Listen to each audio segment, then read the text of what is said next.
So England have got clear aim in mind, 10 wickets to win this test match, and we're only on the third day. That first test in India is in Chennai. It starts on the 5th of February, so it's not that far away. What are we, the 16th of January today, and then the next test in Sri Lanka is next week, starts on Friday, and then off to India. Quite a quick turnaround, and also for the Indian players as well. I suppose they get a week or so. Here's Broad bowling the first ball, and it's played defensively by Kusal Pereira back up the pitch. You don't see these fields often, Simon. You've got 2 slips around the wicket angle like the first innings, but he's got a short mid-off on the catch. He's got a short extra cover on the catch for that kind of miscued drive.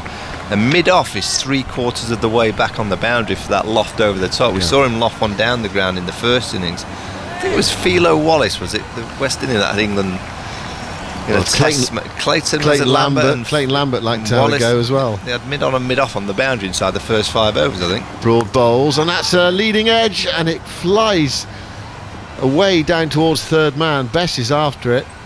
That could easily have gone to hand. Leading edge away on the offside in the air, and Pereira gets a very streaky 2 to get off the mark. He likes to play his shots, Pereira. He gives you a chance, but he also entertains as well. If it's his day, well, he can get away. Sri Lanka 286 behind. I suppose their goal from here, with so much time left in the match, is to try, if they possibly can, I mean, it's got to be their goal, is to try to match England's first innings score, get up around 400 and try to set England 100 and something to win and make it awkward for them. Broad goes in and bowls, and that's up in the air as well off the bat of Pereira, away into the offside, but it drops short again of Bess at backward point, and there is no run. Well, this is a real challenge for a player like Pereira. His natural kind of instinct is to attack. In this kind of circumstance, Sri Lanka have just got to dig in and just try and wear the England bowlers down. That was a problem in the first innings. He just didn't wear them down. They didn't have to try too hard, didn't have to do anything. At least get them into the second, third, and if you can, the fourth spell, just bat the day out. Yeah, it was far too easy for England on that first day. Need to take undue risks. Broad moving in to bowl to Pereira. That's a more assured defensive shot, pushing it out to that silly mid-off fielder, and there's no run. But twice in this first over, the ball's gone in the air, way on the offside. Normally with a new ball, you expect one of them to go to hand, but one flew away and one bizarrely dropped short, well short. Yeah, it's going to be the odd ball that just spits. You're going to have to see him, as it's going to be tricky for Sri Lanka. I was saying earlier to Dan, Simon, generally in Test cricket, well, all the time in Test cricket, you get hammering, and you can kind of put it to bed because you're not playing on that same venue. Yeah. You get on a plane or a bus and you disappear to another venue, another city. Broad bowls, Pereira defends towards mid-wicket, and there's no run. And as an international player, it's amazing how that kind of gives you a new start. You get into a new town, a new hotel, you go, right, just park. There's Brisbane game, let's just park that. That's happened. Let's start again here in Adelaide, or in Sri Lanka, you kind of get hammered in Galle. You go up to Kandy, you go, right, fresh start, let's go again. Whereas for the Sri Lankan team, we start again on this venue, same dressing room. They'll keep the kit there. It'll be like, oh, here we go again. Tougher mentally. Pereira waits, Broad bowls. That's close to off stump. He let it go through to Butley. You can understand her Broad exclamation there. That was a decent first over against Pereira, who just about survived. 2 for no wicket off the first over, and of course that would be the case for, well, it was for England during the summer. There was a lot of familiarity in the cricket ground they played on. It would be the same in India as well, because they're playing the first 2 Test matches in Chennai. And the last time England played against India in Chennai, India scored 700. Can you remember the name of the player who scored the triple hundred? Oh, it was a right-hander. It's amazing, isn't it? Bloke scored 300, and we can't remember his name. Was it Karan Nair? Karan Nair, yeah. Karan Nair, that's right. Yeah, little right-hander, good player. Where's he gone? Exactly.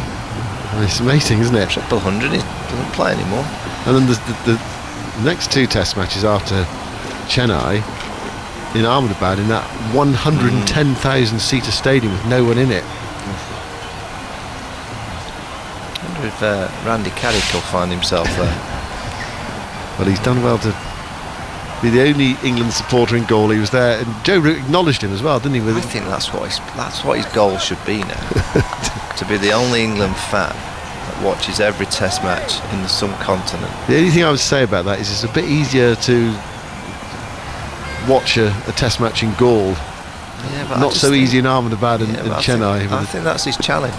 That's his challenge now. We want to see him at first Test in Chennai and then move on to Ahmedabad. Be the only England supporter in that 110,000. Here's Curran bowling. Forward goes Tiramani, playing defensively into the offside, and there's no run. I mean, I've seen pictures of that new stadium. It looks absolutely fantastic. And it lights at night, doesn't it? It glows. It's got lights all the way around the outside. It's a magnificent structure. I don't know how long it's been being built up. 3 or 4 years? Oh, no, it's not long. No? I think, from memory, didn't Donald Trump open it? Or wasn't he? Did he make a speech and he tried to pronounce Tendulkar's name? He got it wrong. Virat Kohli. Tilmane, they're playing defensively towards backward point where it's picked up by Best and there's no run. I think someone on his cue card, someone spelt it out phonetically and he called him Sachin Tendulkar. Sachin Tendulkar or something like that. Anyway, it's not the worst thing he's done. Certainly isn't. Where's your bobble light gone, Andy? I saw you just a short while. You nipped into the house just to. Here's Curran going into bowl Tiramani. Tiramani angles that away into the offside in defence towards cover, and there's no run. Couldn't match your bobble hat, Mike. It seemed to have a psychedelic hedgehog on it. Yes, it's a very popular one. This it's very bright. What's your backdrop today, Andy? Oh, is it cricket from the moon or cricket on the moon? Is it? Yes, the same one as yesterday. I'll change it at tea. Yeah, just change it up a bit, please, for a bit of variation. Anyway, Andy's in his shed and he's got various backdrops. He had Gaul on the first day. We got a ball with that, and now he's got cricket on the moon behind him. Curran goes in and bowls to Tiramani. Tiramani turns it away, backward a square for his first run, and Sri Lanka 3 for no wicket, 286 behind on first innings. I'll bring you up to date with what's happened today, but just focus on Sam Curran for a moment. Well, he's part of what's happened today. Actually, he's not taken a wicket, he's not scored a run in the game yet. So he was out for naught. Cleaned up first ball by Fernando. So Butler out for 30, Curran for naught. Best was run out by a long. It is one of those horrible mix-ups, and the route just kept going, and Best was in the middle of the pitch and walked off shaking his head. Leach out for 4, Wood for 2, and Broad 11 not out. It was a strange situation at one point where they were turning down the single for Root at the start of the over to get Broad on strike. And actually, Broad struck me as being more likely to score boundaries because the field was up for him and Root had everyone back, and Broad's capable of that as well. It seemed strange tactics for a while. Curran bowls outside the off on a away swinger. It started wide, so Pereira didn't have to play at it. Embledenia 3 for 176 from his 45 overs. Pereira 4 for 109. Nipped in with a few at the end, including Root, caught on the wide long on boundary by Embledenia off Pereira for 228. So Root's got 228 of England's 421. Brilliant innings from Joe Root. Lowering clouds as Curran goes in and bowls to Pereira. Turns away into the onside, shot at the stumps at the striker's end, misses. It was a tight single, but I think Tiramani would have been home if the ball had hit the stumps. And Sri Lanka 2 overs gone, 4 for no wicket. Gentle, fast medium bowling of Curran, looking for some swing. He's looking to get the ball onto that front pad of one of these 2 openers. Yeah, he'll want to pick up a couple when in this innings just to give himself a boost. He's not had a great game so far. Took a good catch. Chandaman in the first innings at extra cover.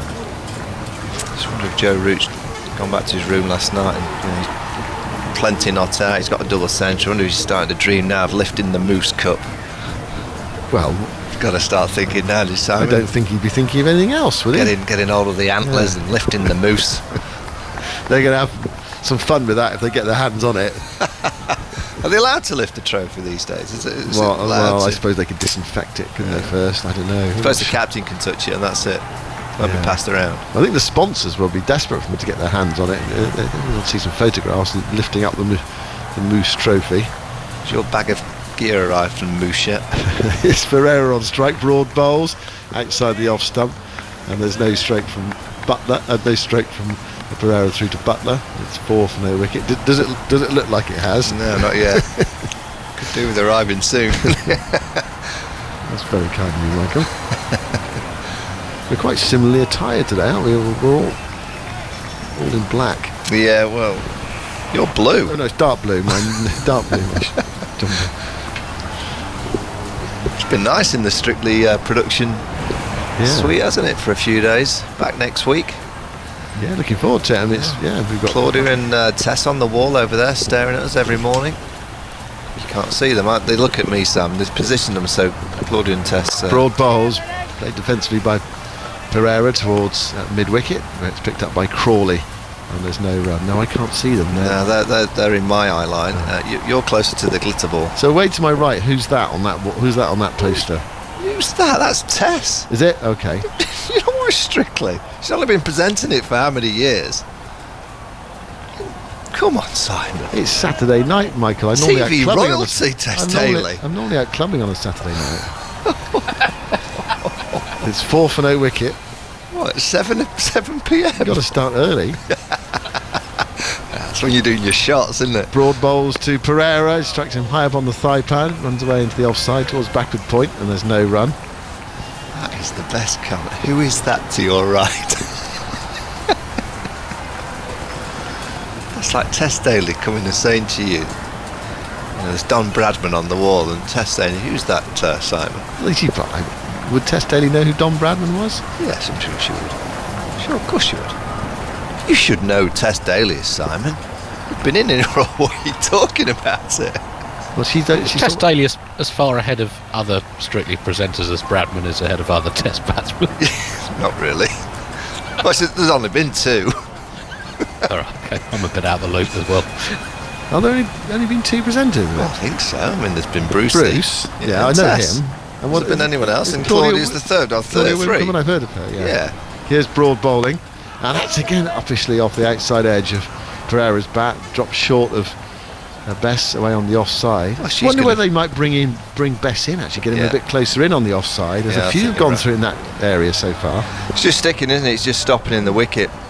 You know, as a player, if you just push your hands towards the ball, you've got to be so careful. So he's played it okay the last couple of times because he's playing it late. He's having a nice conversation with the short leg Johnny Bairstow. Look, I'm just having Johnny's laughing and nice friendly stuff. Claudia will be delighted that you know her. You know, just, I know her, Claudia. Hasn't she been on lots more programmes? Different programmes. Lots of stuff. Yeah. 4 for no wicket. Sri Lanka 286 behind on first innings. Broad moves in and bowls to Pereira. And Pereira plays a walking defensive shot there. Back to the bowler. It's quite intriguing this because someone like Kushal Pereira, his instinct is just to hit the ball, isn't it? Now England have got this clever field where they basically said, go on, you can hit the ball and you can play aggressively, but you're going to have to play it really well because we've got all these fielders positioned. I always thought it's really hard for an aggressive player to kind of then go back into the defensive mould. It's a lot easier for, you know, if you're a defensive player, you can just play naturally. It just kind of comes to you and you just block it. Nothing disturbs you. Dot balls made and not bothered.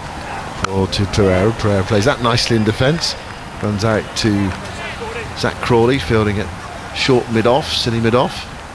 And there's no run. That's the end of Broad's third over. I think Broad and the pace bowlers would be happy enough with the conditions today. It's overcast and the sun's not out, so although it'll be warm and sweaty, it won't be that burning, that intense heat. And it's quite nice, doesn't it? Yeah, I used to always someone like Freddie Flintoff when he was in our team back in the day. I used to feel for him something because he'd go out to bat and the whole kind of arena would erupt because Freddie had arrived, and he'd block 2 or 3 balls, and the crowd would, oh come on Freddie. This is not what we came for. We expect you to win it into the stands every time you bat. Yeah, I mean, both of them was the same. And one day, of course, he did play that remarkable innings at the Oval against Pakistan, where he made something like a 4-hour half-century, which you wouldn't, at the time, he thought he was capable of. But England were playing for a draw, and they lost the series ultimately. But he was able to dig in and block it on that day. Here is Curran bowling. And that's just looking to get on the pads there of Tirumani. He pushes it up towards mid-on and there's no run. You're right, Zoltz. I've just had a thought to myself. Tess Daly and Don Bradman, it's probably not right, is it? Not quite right. It'd probably be Tess Daly as a test batter. Joe Root maybe. Should be Joe Root. Not quite Don, is she? No. I can't comment. I can't comment, Michael. Here is Curran bowling outside the off stump. Nothing there from Tiramani. Come on, Phil. I can Through see to you Butler. on Zoom. Phil's on Zoom. I can see him. He just looks a bit tired. It's day 3. Come on. Got to see it through, Tuffers. Got his flat cap on. I can't imagine the Surrey players will be in today. Simon, would you on a Saturday? Day off, maybe. Well, they've got that big tent down there. They're sort of, whether they got the lights in there, whether the pitches are quite ready yet, I'm not sure for pre-season. Here is Curran bowling, guided away by Tiramani. Does I go for a single? Shot at the stumps is wide and wild. It's hit him, hasn't it? Yeah, it's hit the batsman and gone down towards the boundary. It's not going to go for overthrows, as we saw in the World Cup final with Ben Stokes diving to make his ground. It's actually hit the batsman Tiramani on the shoulder. It was a slingy delivery. It was a different ball. Oh yeah, it's hit him on that left shoulder. It's a wild throw. It's not nice as a batsman. You know you're running, you can see the ball, and you have to continue to run, and you know it's gonna land on you. Yeah, he bowled he tries to get over the top, Sam Curran, to get a bit of shape. This time he bowled like almost a Lassie Malinga slinging kind of delivery. Just trying to vary it somewhat, just change his angle of attack. Well, Curran here looking excuse me, goes in and bowls outside the off on a waist swinger to Pereira. Curran here looking to do what Chaminda Vas used to do so successfully for Sri Lanka, which is nip in with a couple of wickets with a new ball. Brilliant and then leave the door open for Murali, etc. And he had the great ability to get really tight into the stumps from over the wicket, and then when the ball got older, he'd just land it on around middle and just go across right, almost like just like kind of off-cutters. Had to play it. A few of us caught out behind on a few occasions. 5 for no wicket, Sri Lanka. You're just switching on Saturday morning. England bowled out for 421. Last 6 wickets going for 101 today. Pereira waits broad. Curran bowls an away swing. He's in behind that, playing defensively into the onside towards Crawley. Very happy TMS team down at the Oval. I can see their Deliveroo has arrived. Well, day 3, same delivery, I believe. I think it's the same combination that Norcroft, Tufnell and Henry Moran have gone for. Don't want to name the company that's delivered them their breakfast, but well, the bad news for them can is I'm handing over to Daniel Norcross after 1 ball. Here is Curran bowling, and that's driven by Pereira out towards Crawley at mid-wicket, and there's no run. That was a good delivery from Curran, getting a bit of swing. It's 5 for no wicket another after over, actually. 4 of, no, they're going straight to them. Chaminda Vas, just brief pause on it. Yeah, 355 Test wickets in 111 games. He's a fine bowler. All yours, Daniel. Well, I think you'll find he's halfway through his hash brown by the look of it. I've been told to do 1 more. I can cover with a stat. Go on, He's eating his breakfast. Just wipe your brown sore from your mouth. England 421 all-outs. The 6th time in their last 12 tests that they've reached 400 in their first innings, and it's been a long-standing problem for England. In their previous 23 tests, they hadn't reached 400. They had a 396 for 7 declared against India at Lords, but so that was the closest they got, so they would have passed it then. But so that's basically 1 out of 23 innings if you count that one before the second test in New Zealand, since when they had 476 in Hamilton. 2 400 plus scores in South Africa, 1 against West Indies in Manchester, the big 583 against Pakistan in Southampton, and now 421 in Gaul. So it's something that had been malfunctioning in England's batting for a long time. I know, Michael, you talked a lot about their failure to get first innings runs, but it's something that they have certainly rectified over the last year and a bit.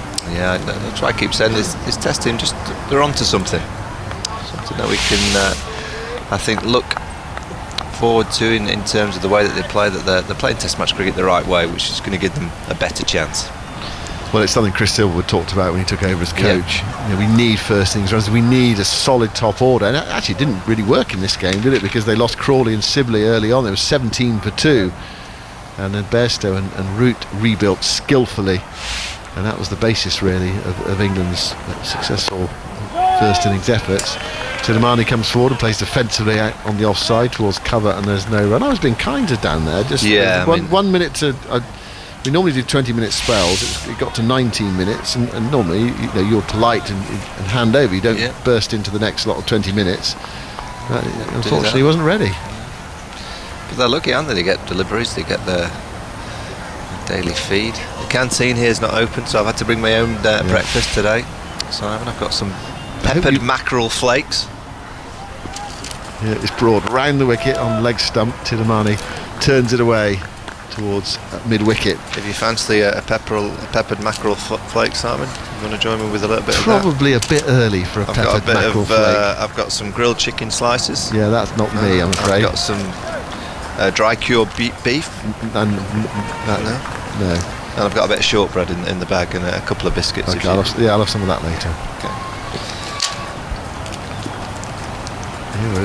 It's a strange environment here because with COVID and all the regulations, the building here is very empty. Broad moves in and bowls outside the off stump.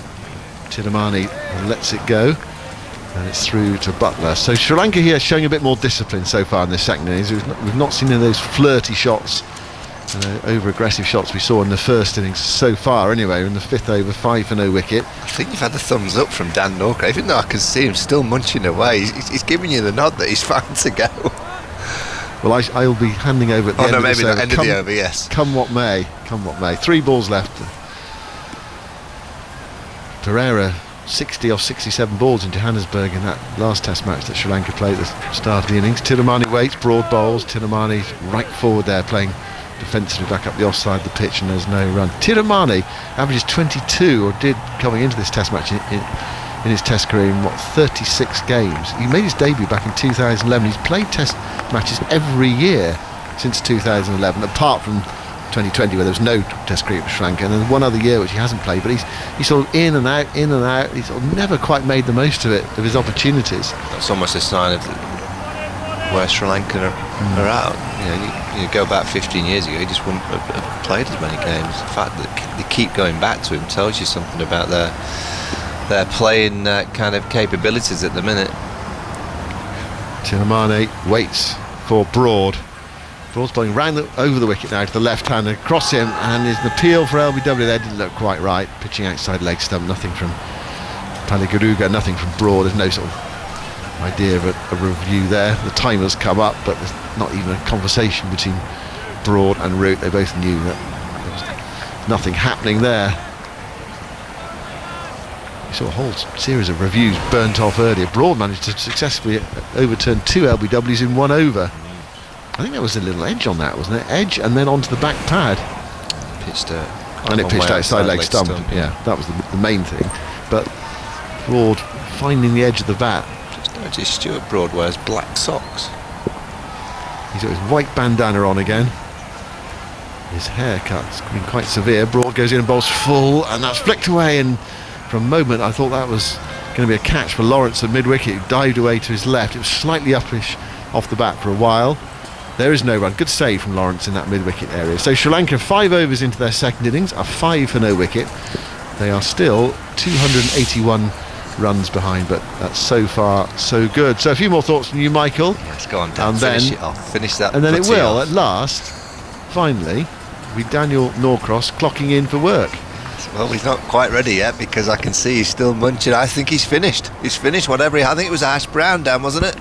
Oh, I've not finished, but I've finished enough. I've finished the gigantic last bite that I was taking. Crikey, I mean, ironically, for a man who speaks as much as I do, I have quite a small mouth capacity. So what goes in there has to be masticated very efficiently to get through the situation. It's very complicated. You may ask, why didn't we order it earlier?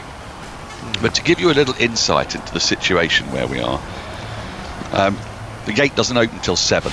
As Curran starts a new over, and paying away from his body is Pereira, and he gets a thick outside edge. I mean, maybe give him a bit of credit. Guides it down through third man for 4. It wasn't that far away from gully though. It was in the air for a bit.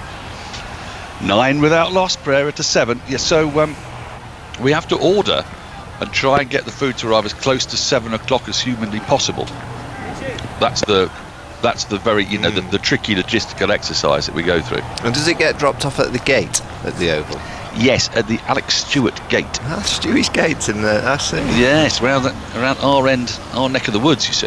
Yeah. And at exactly the same time, I have to move my car. Curran is in, 3 slips, wide outside the off stump, flashing drive, will smash into the boundary sponge, just in front of square on the offside. A wonderful flourishing shot from Pereira. Bit of width on offer from Curran, didn't quite swing the way he would have liked. There are 3 slips in for that shot. I don't think you'll mind too much that Pereira was willing to play it, but it just came straight onto the middle of Pereira's bat and away to the boundary for 4. So there's a flurry of activity here in South East 11. When the food is ordered, Henry has to go down and get it, and at exactly the same time I have to run round the oval to the other end, right, to the Hobbsgate end. Be honest, is it a run or a walk? It's a brisk walk in the sleet today. Oh, nasty. It was unpleasant, yeah. Nasty. Curran in, Pereira defends, a back of a length ball into the onside, no run, because I have to park the car at the Hobbsgate end, because that's where the gate is open to get in at 3:30, 4 o'clock in the morning, which is the opposite end of the ground from where we are. So I could leave it parked nearer my end and then walk further in the morning, but no one wants to be doing much of a walk at 4 in the morning, I find. I think it gives you a breather, doesn't it? It gives you a bit of space. Get outdoors at 7 a.m. just to go and pick up your bun. It's lovely. Outside the off stump, through to the keeper, left alone, and there's no run. And then, of course, it never quite arrives at the perfect time you want. And then you have to discover whether or not you can eat this enormous breakfast sandwich that you have ordered in the time it takes for Stuart Broad to bowl an over. If you told me that this was going to be my biggest problem when I was younger, I would have laughed at you. It's the delight in yourself and Philip's face when you're eating it that's making me chuckle. Curran in, and that has flown past the outside edge of Pereira's bat. His feet were stuck, they're planted, and he pushed the bat at it. And the ball's gone through round about shoulder height to Joss Butler. Maybe a slight exaggeration, high chest height. And it's a loose shot from Pereira, and it came off the pitch as well, nicely away from the left-hander. Well, it's I'm not going to say it's the high point of the day, Michael, because obviously the cricket provides us with huge amounts of entertainment, but I'm not going to lie to you, there's a little jig for joy every time it arrives. Curran in, on the pads, worked into the onside. It's a short mid-wicket, no run-up, but I see your breakfast and it looks, if you don't mind me saying so, it's a cut above. I mean, mackerel flakes, cold meats. Yeah, it's a mixed bag, isn't it? Let's be honest. I've had a croissant earlier on at about 4:30 a.m, but I've not quite opened the peppered mackerel flakes as yet. Simon's not really looking at me as if he wants some either, so it looks like I've got the flakes to myself. Well, there's absolutely nothing like opening up a big bag of smoked fish in a small enclosed area with some heating on. I'm sure Simon's delighted at that prospect. He's got his scarf on as well, he's a bit warm. How are you finding the tea making facilities, by the way? Yes. We've had a few issues with a very fancy hot water tap. It's only taken us 3 days to work out how to use it. All right. You press down and turn. Well, apparently you press down, let the red light come on, and then you press it down again and turn left. That's right. Yes. No, it's taken. To be honest, I shouldn't tell a few fibs about Sam, but he walked on every floor of Media City thinking that every tap was broken yesterday. Broad in, that's left alone by the man that's close to off stump. And there's no one. I love the fact that he's completely discarded Occam's razor there, hasn't he? Instead of like thinking maybe the problem lies with me. and anyone that's been to Media City will understand there are 5 floors, and he's been on every one to try every tap. That's very Simon. I think he's grasped it now. I think he says he still finds it quite tricky to just press down, red light on, and then press down again straight away when the light's on and turn left. He's worked there a lot as Simon, as Broad runs in again to the left-handed Thirumanna, 2 slips in, and he drives a ball that comes swinging back into him. Good diving stop by Broad off his own bowling, collects the full-blooded straight drive. I mean, he He did a number of test matches for the Cricket Social there as well, didn't he? I wonder how many cups of tea must therefore have been made for Simon by people other than Simon. No, he said there's a problem this year compared to last year. He worked it last year, but this year he's just struggling. He's out of form. He's out of form with the tap. Well, yeah, maybe he could go to Loughborough and practice with some of theirs in conditions that have been simulated. He has to go on a tap course. Back to the cricket. Sri Lanka 13 without loss. Thirumanni faces up and covers up in defence, pushes a straight ball on Midland leg up to mid-on, and there's no run. If you're just joining us at 7:30 in the morning UK time, Sri Lanka are batting, because England were bowled out this morning in a flurry of activity for 421. They began the day on 320, so they added 101 runs in 23 overs. Joss Buttler the first to go for 30. Curran naught first ball, best run out for naught. Leach 4, Wood 2. Broad unbeaten on 11, but the big story today is the captain Joe Root's Broad bowls a bouncer that goes through high, taken by Buttler above his head, no run. 228, last man out, caught at mid-wicket by Embal Denier off the bowling of Pereira, who picked up 4 wickets in this innings, 3 of them today, 4 for 109. His 4th Test double century, the first man to score 2 double hundreds for England when captaining the side, the 3rd highest score by a visiting batsman in Sri Lanka. Records, they did a tumble. It was a terrific knock. Well played from Joe Root. Yep, got to his 4 with a trademark sweep in front of square, through mid-wicket for 4. Yeah. Broad in again, that's defended once more by Thirumanni into the onside, picked up at mid-wicket. There's no run, and England were very positive and very aggressive. A couple of great deliveries from Fernando, got rid of Buttler and Curran in successive balls, changed the tempo of the day, and also indicated there is something in this for the seamer if they pitch it up, get a bit of swing perhaps. But really the story is Root, 228 out of 421, well over 50% of his side's runs. It was a dominant display from the captain. Didn't give it shots, did he? No, he was given out LBW but overturned on review because the decision was shown to be a bit wonky. Played really well.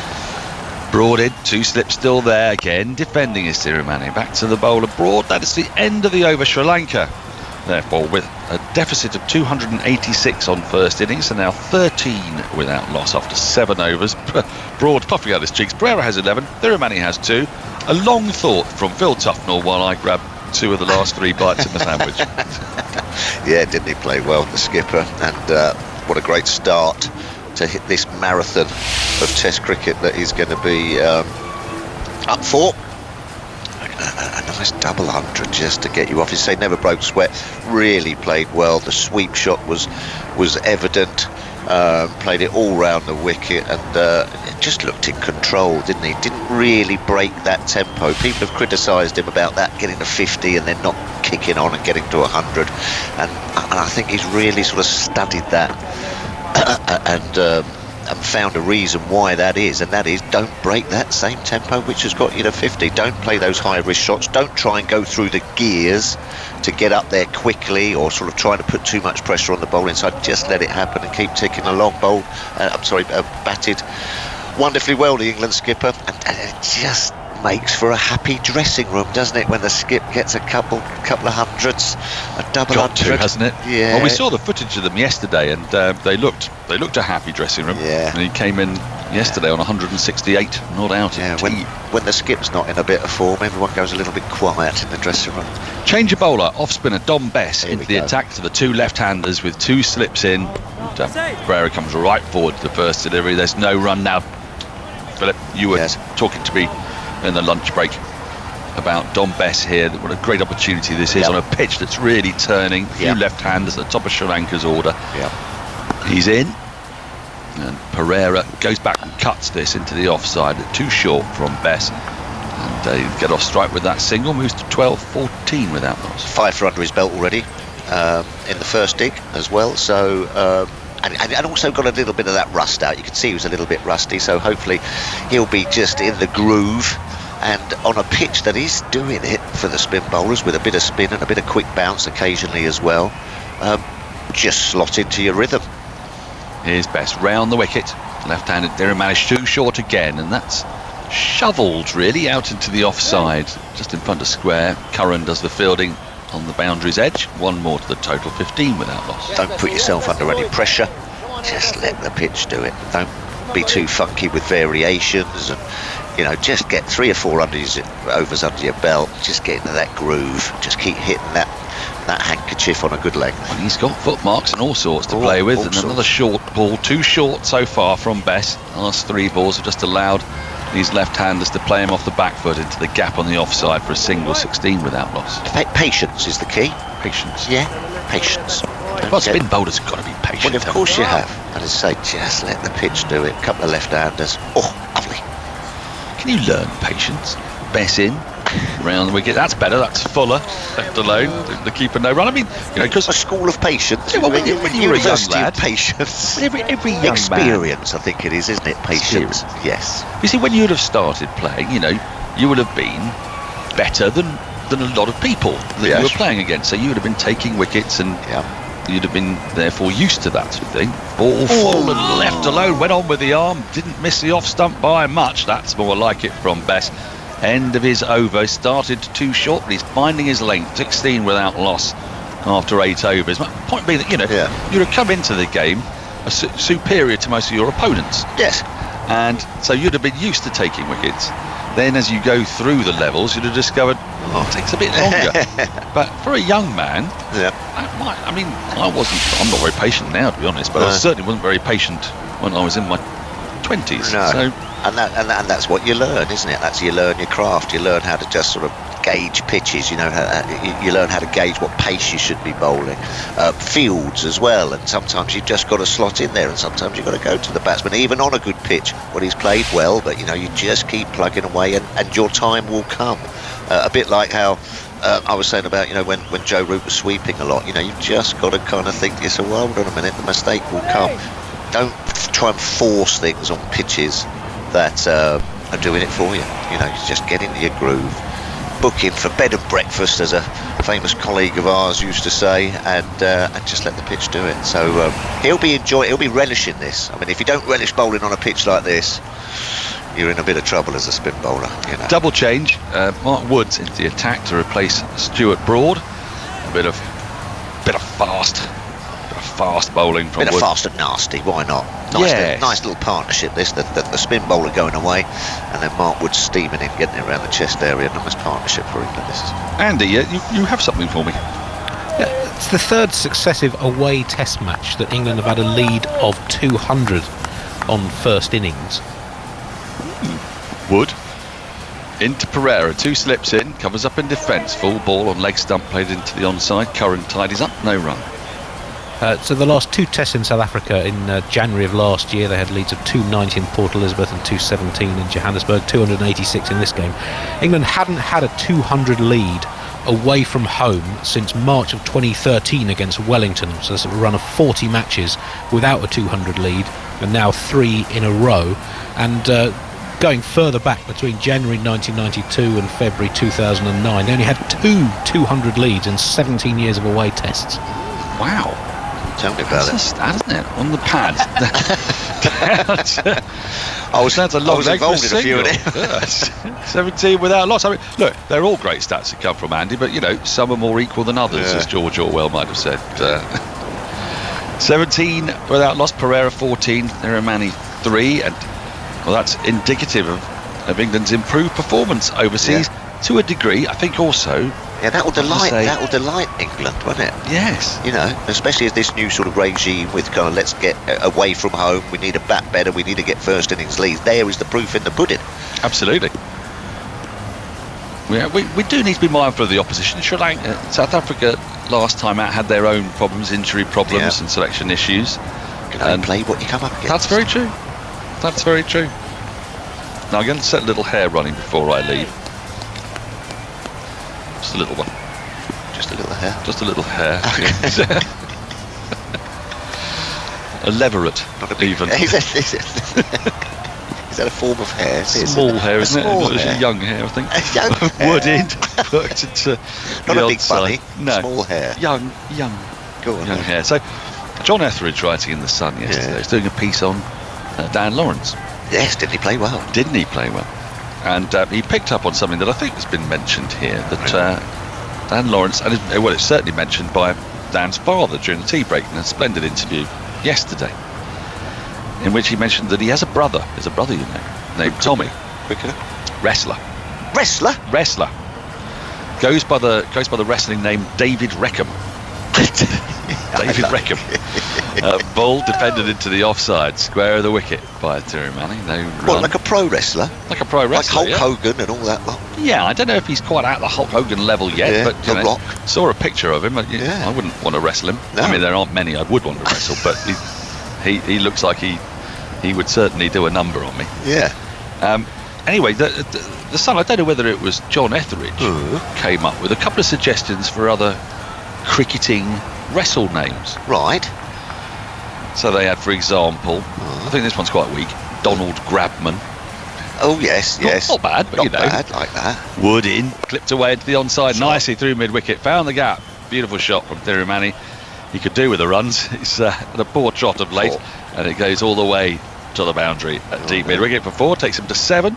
Sri Lanka 21 without loss. So Donald Grabman was one. Alan Slam. Like that. Yes. Yes. Like that. Lovely. Yeah. And here are two of my favourites. Grapple Dev.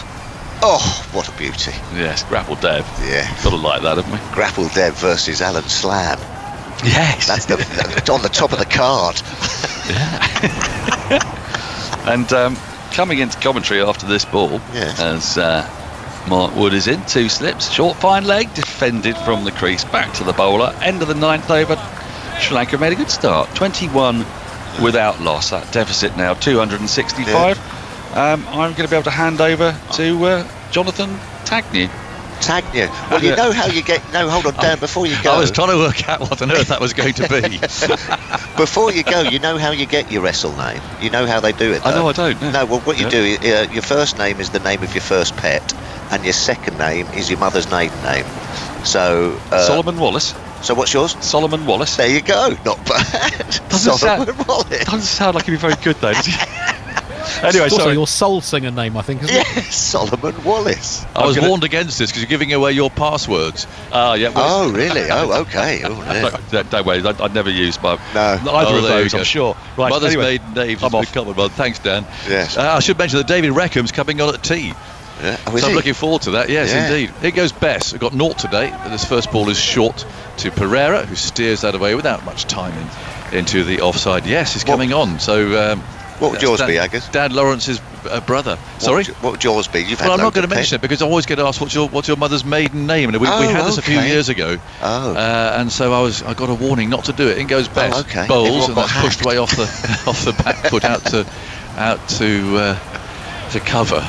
And there is no run, but it's often a question you get asked, tough, isn't it? Oh, is it? Well, yeah, bank yes, I and things, suppose, mother's yeah. maiden name. And if you broadcast it to goodness knows how many millions of people are. Yeah, they're all in there. Yeah.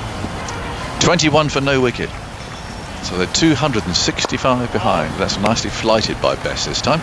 Brings the left-handed Pereira forward. And that's picked up there at cover. Now I want to hear about the modern wrestling scene. Yeah. I'm just looking up.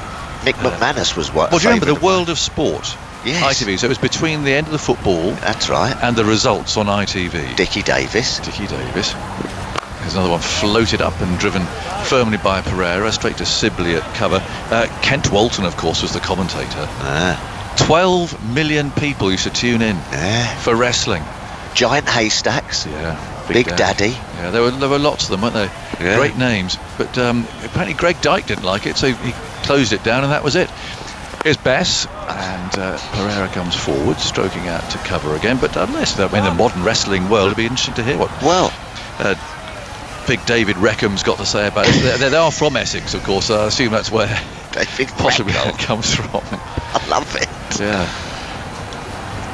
Well, Bess round the wicket, of course, bowls, and that's played again by Pereira to Sibley. Big Daddy, of course, a.k.a. Shirley Crabtree, yeah. was an MCC member. He was as well. Yeah. Well, certainly Mick McManus was. Well, Mick and Shirley were MCC members. Shirley was as well. Yeah. Well, I've never seen Shirley there.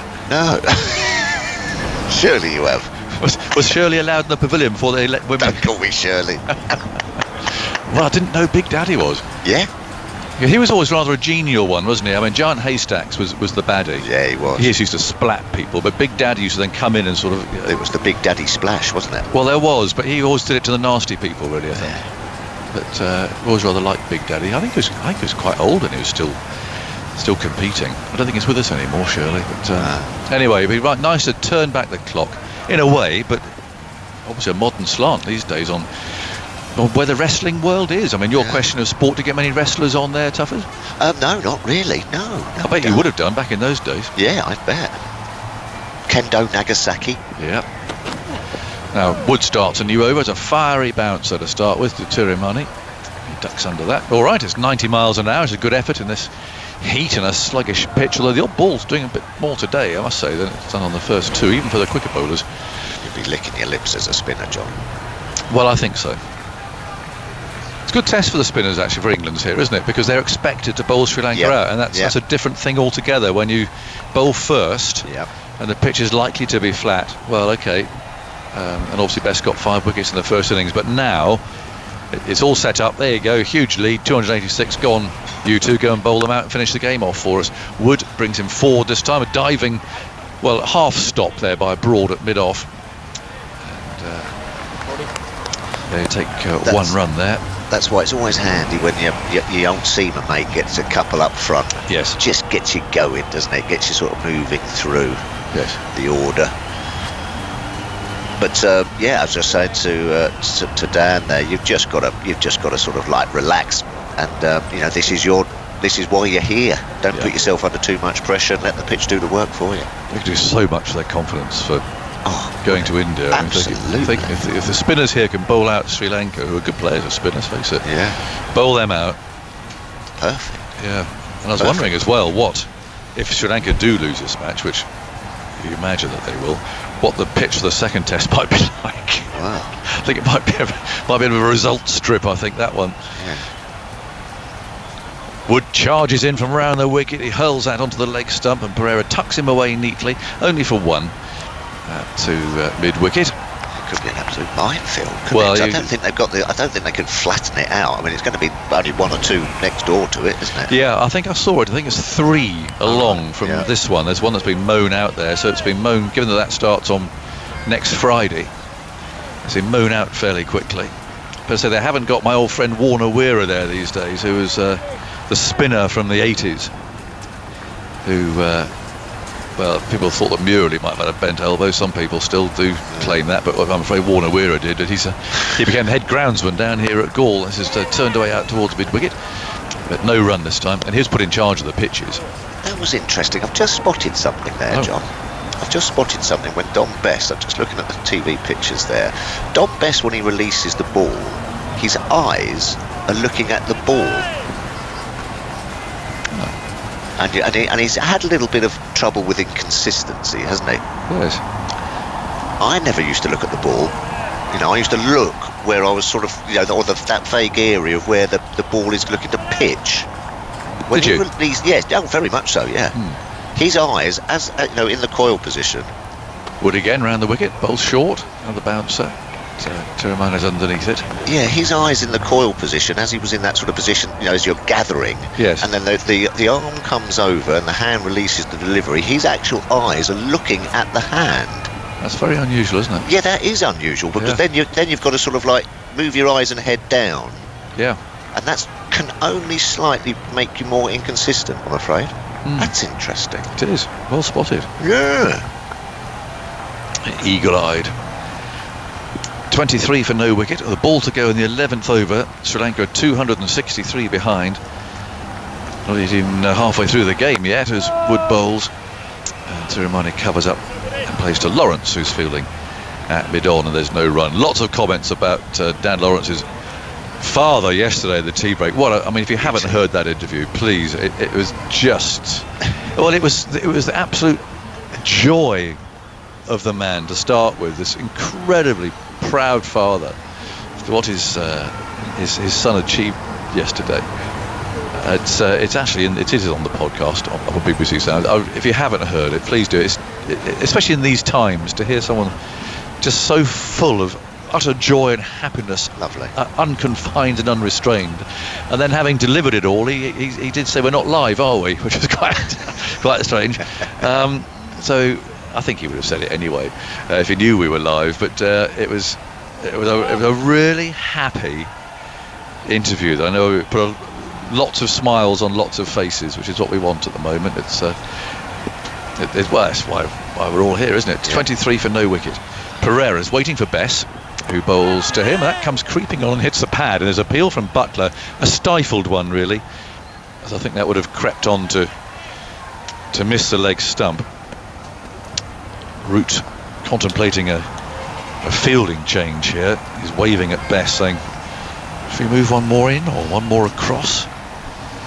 Pereira's on 15, is left-handed. Like the gully. Gully's a big position for me, especially to the left-hander. 23 for no wicket. Bess again bowls. He drives this quite firmly. Out to cover. That'll be Sibley, no doubt, who's fielding in that position at the moment. Yes, a slip and a gully. Yeah, like that. Chetan Patel, spinning coach, is watching on from the sidelines. Well, he knows his stuff. Yeah. Great bowler. Bess again bowls. He's on the back foot this time, just a little bit short. And as we saw Joe Root demonstrating during his innings, to use the crease, to be able to get all the way back and all the way forward at the speed that these really good players of spin do it is really what it's all about, isn't it? Well, that was a hallmark of Dan Lawrence's innings, wasn't it? The way he got back and cut, you know, it reminded me a little bit of Gat, actually. Bess again, that's a little bit too short. So guided off the back foot. To the spin bowlers, you know, yes. not afraid to sort of like go right outside of the leg stump, show all your stumps and just cut it off the stumps. You know, that can be infuriating as a spin bowler. Yep. You always think you're in business, but played it beautifully. We were going through the fine players of spin of that generation, weren't we, yesterday? And should have mentioned Keith Fletcher, really. He was a really good player of spin bowling, wasn't he? Perhaps going a little bit earlier, of course, than that. He'd have played at the same time as Mike Gaddy. Look where his eyes are. Oh, I can't quite see them. Might be wrong. Bess again. 261 behind, but a slightly rounder arm, that one. Quicker ball, perhaps. It's maybe an arm ball even, but again, just that shade too short, and Pereira can get on the back foot. Said he learnt that from Hirath, actually. That little round arm sort of skidder. Yes. Just slid on, didn't it? Yeah. Just hits the batsman a bit quicker. Bess again floats this one up. Played off the front foot by Pereira. It's an inside edge which has Bess holding his head in his hands, or at least his elbows actually. And that's the end of the over. 25 for no wicket.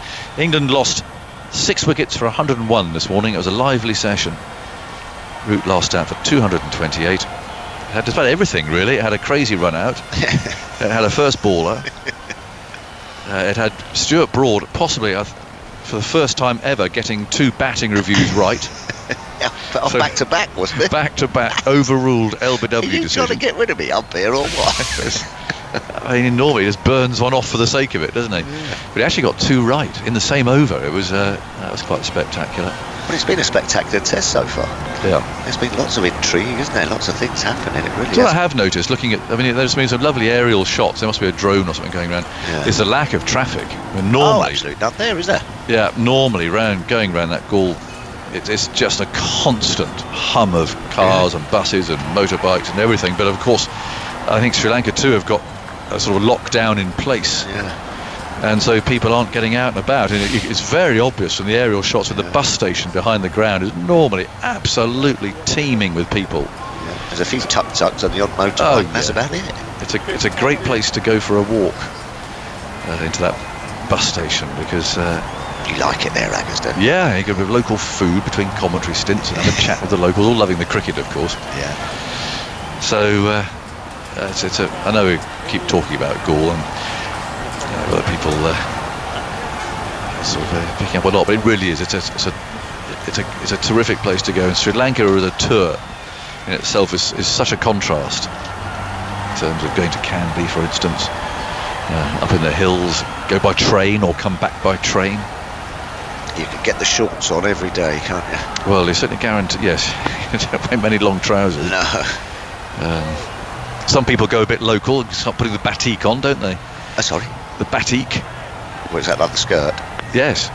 Or the Yes. sarong? You see quite a few wearing that, yes. Yeah. So it's a very colourful place, the friendliest welcome you'll get anywhere. Now, Jack Leach is on. He's had a mixed day. He was promoted up the batting order to number 9. Strange. Yeah. So, as I was trying to explain to Michael Vaughan, I mean, you'd appreciate this, Tuffers. I mean, for someone to go from 11 to 9, it's a huge, I mean, that's a huge lift, isn't it? His first ball's a little bit short, turned away by Tiramani for a single to long leg. I mean, these batsmen don't really understand the pressure on going up from 11 to 9. Nosebleed territory. Well, I mean, you've always got to play as a batsman, haven't you? You've got to work out when you get your pads on all differently and stuff. All those things, fresh gloves. Oh, might have to even move a sight screen. Yeah, all of those sorts of things. Anyway, Jack got 4 today Yes. for his LBW. It was a good 4, mind you. Here he bowls again, a little bit flatter. Pushed away outside the off stump, and Pereira plays into the onside. Straight to mid-on, though, and there's no run. Of course, there's some big rough holes there now, John. Look at that. That looks like the back of Zoltz's picture thing. Looks like the moon now. Yes. And he goes again, bowls. That's a better thing. Gets him forward. Pushing into the offside. Gets applause there from Joe Root, you could probably hear.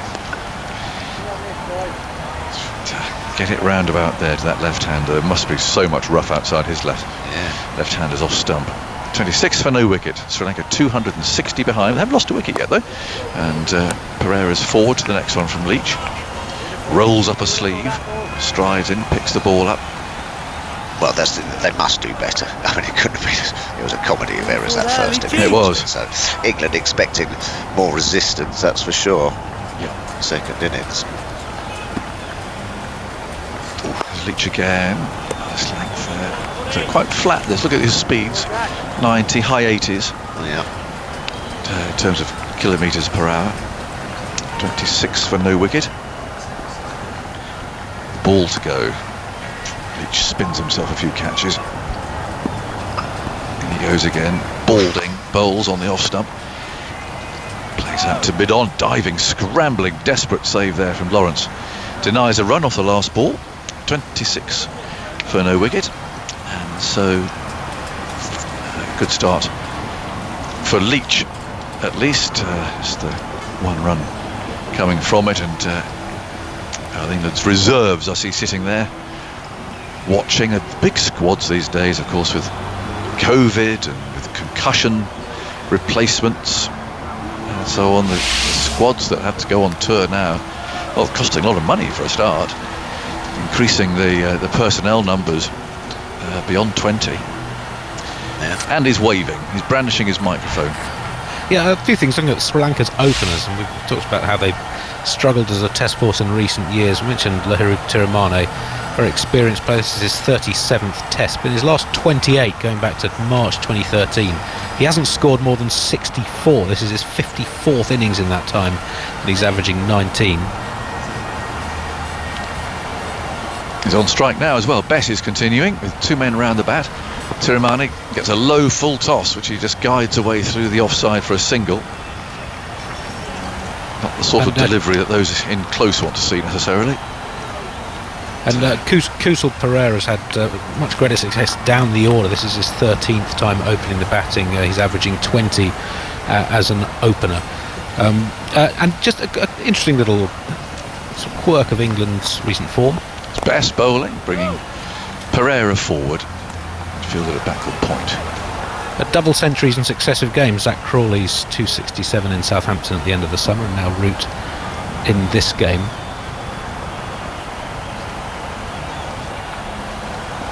Bess again, striding up, bowls, and Pereira forward, just pushes that into Bess's right hand. It's only the 6th time in England's Test history they've had double centuries in successive matches, and only the 3rd time since the Second World War. most recently Ian Bell and Alistair Cook in back-to-back games against India in 2011. Thanks, Andy. This is a little bit shorter, thickish edge maybe, as it's guided away down to backward point. 27 for no wicket. Bess mopping his brow, pursing his lips. It's a sort of situation and pitch, I think, given that they are quite inexperienced, these two. They just need a wicket. Yeah. Just one wicket, it gets them going. 27 for no wicket. 2 balls to go in the over. Well, you've had your breakfast. My breakfast time coming up now, Tuffers. What you gone for? Well, a bit of smoked fish like Michael? I've got, yes, of course I'm at home, so I do have the full extent of our kitchen, which is, I think I consider myself extremely fortunate. Good morning, everyone. Alarm's going off at 8 o'clock. We'll fill you in a second. Bess bowls, and that's steered firmly out to cover. The game's still going strong. England added 101 runs this morning. So bowled out. They lost their 6 wickets. It was lively stuff. Root finished with 228. So Sri Lanka are batting. They're 259 behind at the moment. They haven't lost a wicket though. Coming to the end of the 14th over of their innings. Bess goes round the wicket, bowls too short, and Pereira can play that comfortably off the back foot out to point. So I'm going to get the pan on, Tuffers. Oh, lovely. You'll be able to smell it from there. Yeah. Actually, if you can smell it from there, it probably means I've burned it. But anyway, breakfast time here. 27 for no wicket, and it's good to have you all with us and listening away. Simon Mann is going to pick up the commentary. Good morning. Well, it's been quietly Sri Lanka's day, really, so far, but they're still so far behind in the game that England are clearly well on top, but Sri Lanka in a much better position now than they were at the start of the day's play. I mean, at one stage it looked as if it could be a lead of 350, 400 for England. It was 286, so that's still sizable, obviously. It's still a massive challenge for Sri Lanka with all the time left in the game, but they've negotiated the first 14 overs on this slow pitch, and they're 27 for no wicket with Tiramani on 11 and Pereira on 16. Now Jack Leach is going to bowl his second over, round the wicket to the left-hander, looking for that LBW, or bringing it into play anyway. And Tiramani goes back and plays quietly into the onside, and there's no run in theory. You can go across the left-hander, or you can pitch on straight and pin him LBW. Tiramani on 11. Bearded under the helmet, goes in and bowl. Leach goes in and bowls to him, and Tiramani comes stabbing forward, plays it defensively back to the bowler, and there's no run. We've got a slip in, a leg slip, and a short leg. And Sri Lanka showed far more discipline in this second innings so far. Here's Leach, bowls to Tiramani. Tiramani flicks that away with a turn of the wrist into the onside towards mid-wicket. Zach Crawley comes in to pick up. Yeah, Joe Root mustn't forget the seniors in this innings. It's all very well and good. We just discussed it with Aggers there. You know, come on lads, it's spinning, get the spinners on, they'll do the job. It doesn't necessarily always work like that. We look at Sri Lanka's bowling effort. Mbaldenia bowled 45 overs, Pereira 36 overs. Fernando only bowled 14, the pace bowler. Leach goes in and bowls, and that's hit away firmly by Pereira. There's some oohs and ahs out there. It's in the air through mid-wicket. England have got a man on that cowed corner area for Pereira on the slog sweep, really. So Pereira through for a single. He's on to 17, and Sri Lanka 29 for no wicket, 286 behind on first innings. Pereira finishing with 4 in the end, and Mbaldenia 3 for 176. Ooh. Yeah, it wasn't, yeah. Skimmed it just past the man on the drive, that mid-wicket drive. That's the thing about Pereira. Every now and again he probably can't help himself. He likes to play aggressively. Yeah. Leach bowls to Tiramani. Tiramani's back, guiding that on the bounce to Bairstow at short leg. It surprises me actually. Sri Lanka decided to open with him, or try this opening batting sort of angle. He looks the perfect sort of 4 or 5 to me to come in and look to get on with it down the order when the ball's a bit older. Leach bowls to him, and he sweeps a full ball there, guided sweep, nicely controlled, nicely played. That's Tiramani. He gets a single, goes to 13. And Sri Lanka 30 for no wicket. We've had 15 overs. Toppers of Sri Lanka's second innings. Yeah.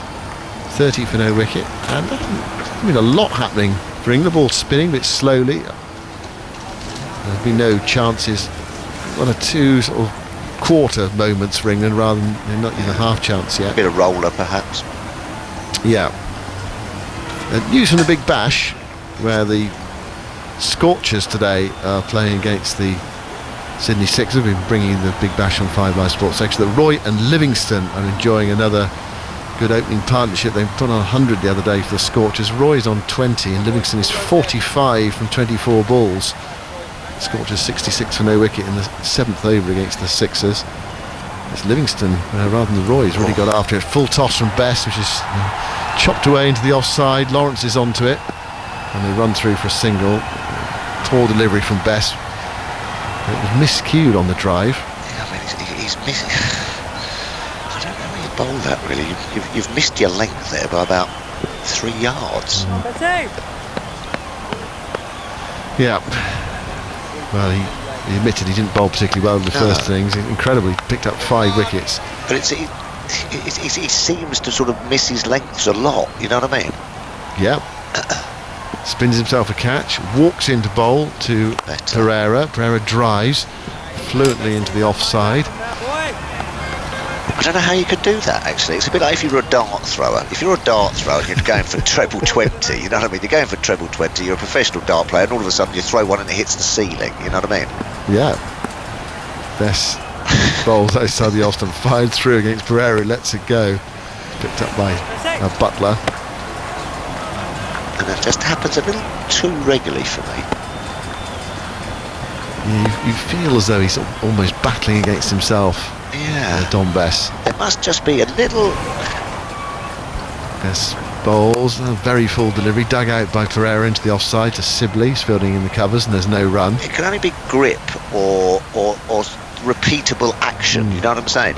There must just be something there that doesn't quite click for that delivery to happen. And he goes to bowl to the left-handed Pereira, short outside the off stump, forced away. England have got that man back. And on the deep cover boundary, it's Sam Curran who lobs in the return, doesn't bother throwing it back to Butler. Throws it to Sibley at extra cover, who throws it in turn back to Bess. 32 for no wicket. Coming to the end of the 16th over, Bess into bowl. That's better, yeah. Flight 6 of them, yeah, exactly. Yeah, that's right. Just looked right, didn't it? You know, boom, boom, boom, yeah. dum, dum. Outside the off stump. He let it go. There's a bit of turn though, but it sort of, he thought about playing. Yeah. And let it go to the keeper. Yeah. Does that come across on radio? Boom, boom, boom, boom, dum, dum. That's what spin bowling's all about. Just that repeatable sort of, you know, there's your feet, there's your run up, there's your delivery. Give me 6 of them. Dum, dum, dum, dum, dum. Yeah, that rhythm. Yes, it's rhythm. So there must be a sort of a slight little kink that rhythm doesn't then come out in him. And I did see him. His eyes were looking. You know, his eyes were actually looking at his hand when he bowled a couple of deliveries. I never used to look at my hand when I bowled. It was always sort of head fixed in the areas that you were looking to sort of hit. Would it be the sweat on his hand he's looking at? Well, yeah, it could be. Sweaty conditions. That sort of could be the reason. Here is Leach bowling round the wicket again to Pereira, who nudges it away. It goes to that leg slip fielder on the bounce. The ball is parried, and there's no run. So Leach is into his 3rd over. This angle of attack from left arm round the wicket to the left-hander.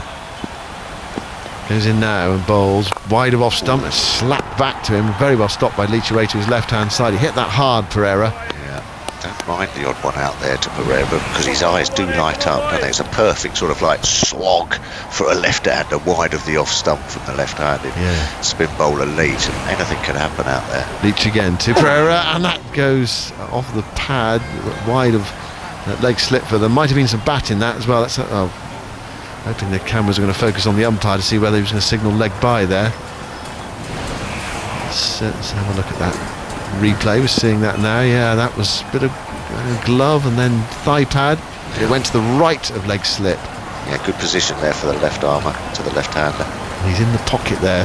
Yeah. The ball spinning, bouncing in round the wicket. Tidamani, both left-handers of course. Tidamani on 14, 33 for no wicket. Tidamani clips that away nicely, using his wrist to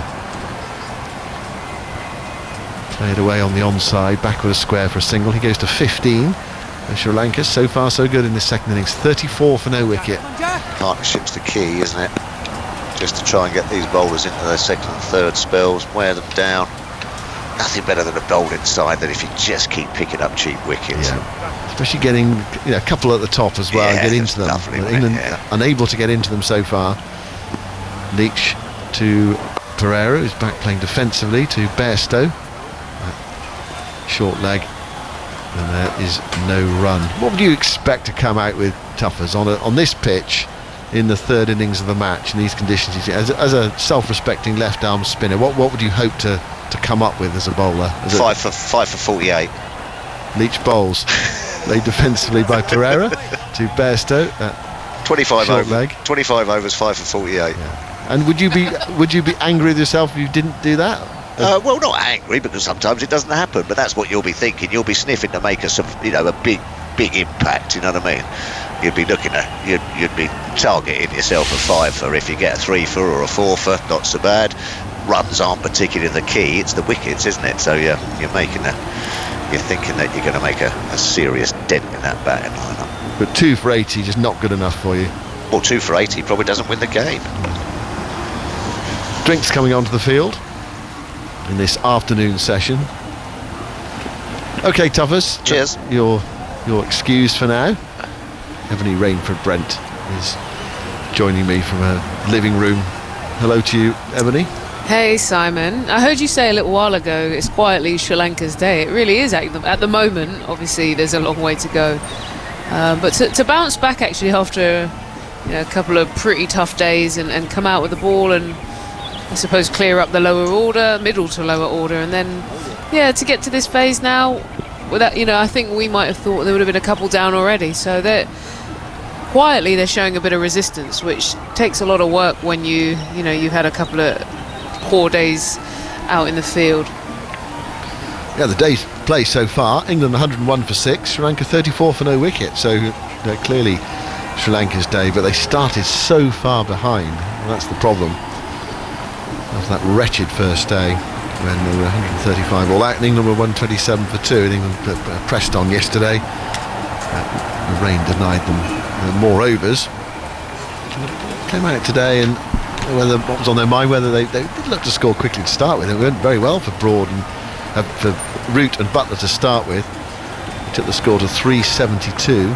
So England's last 6 wickets went for 28 and 21 makes 49. So they lost the last 6 wickets for 49.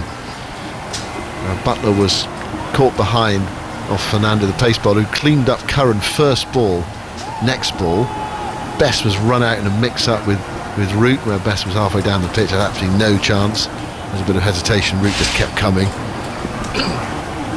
Leach was LBW to Pereira. Wood, QN did one in the air, and Dick Weller took the catch. The wicket-keeper stepping forward, out for 2, and Broad played a couple of nice shots, 11 not out, but Root went for it right at the end and was caught on the wide long-on boundary. Out for 228. Superb innings from Joe Root. Bedrock of England's 421 all out. So lead of 286 with 2 days and 2 sessions to go. So there's still plenty of time for a fascinating game here. One sort of small thought in the back of my mind, which I put forward earlier, Sri Lanka's goal. What is Sri Lanka's goal here? Bat for as long as they possibly can, and who knows, get it up around England's first innings score of over 400. It's asking a lot, of course, but the pitch is quite slow. There is some turn.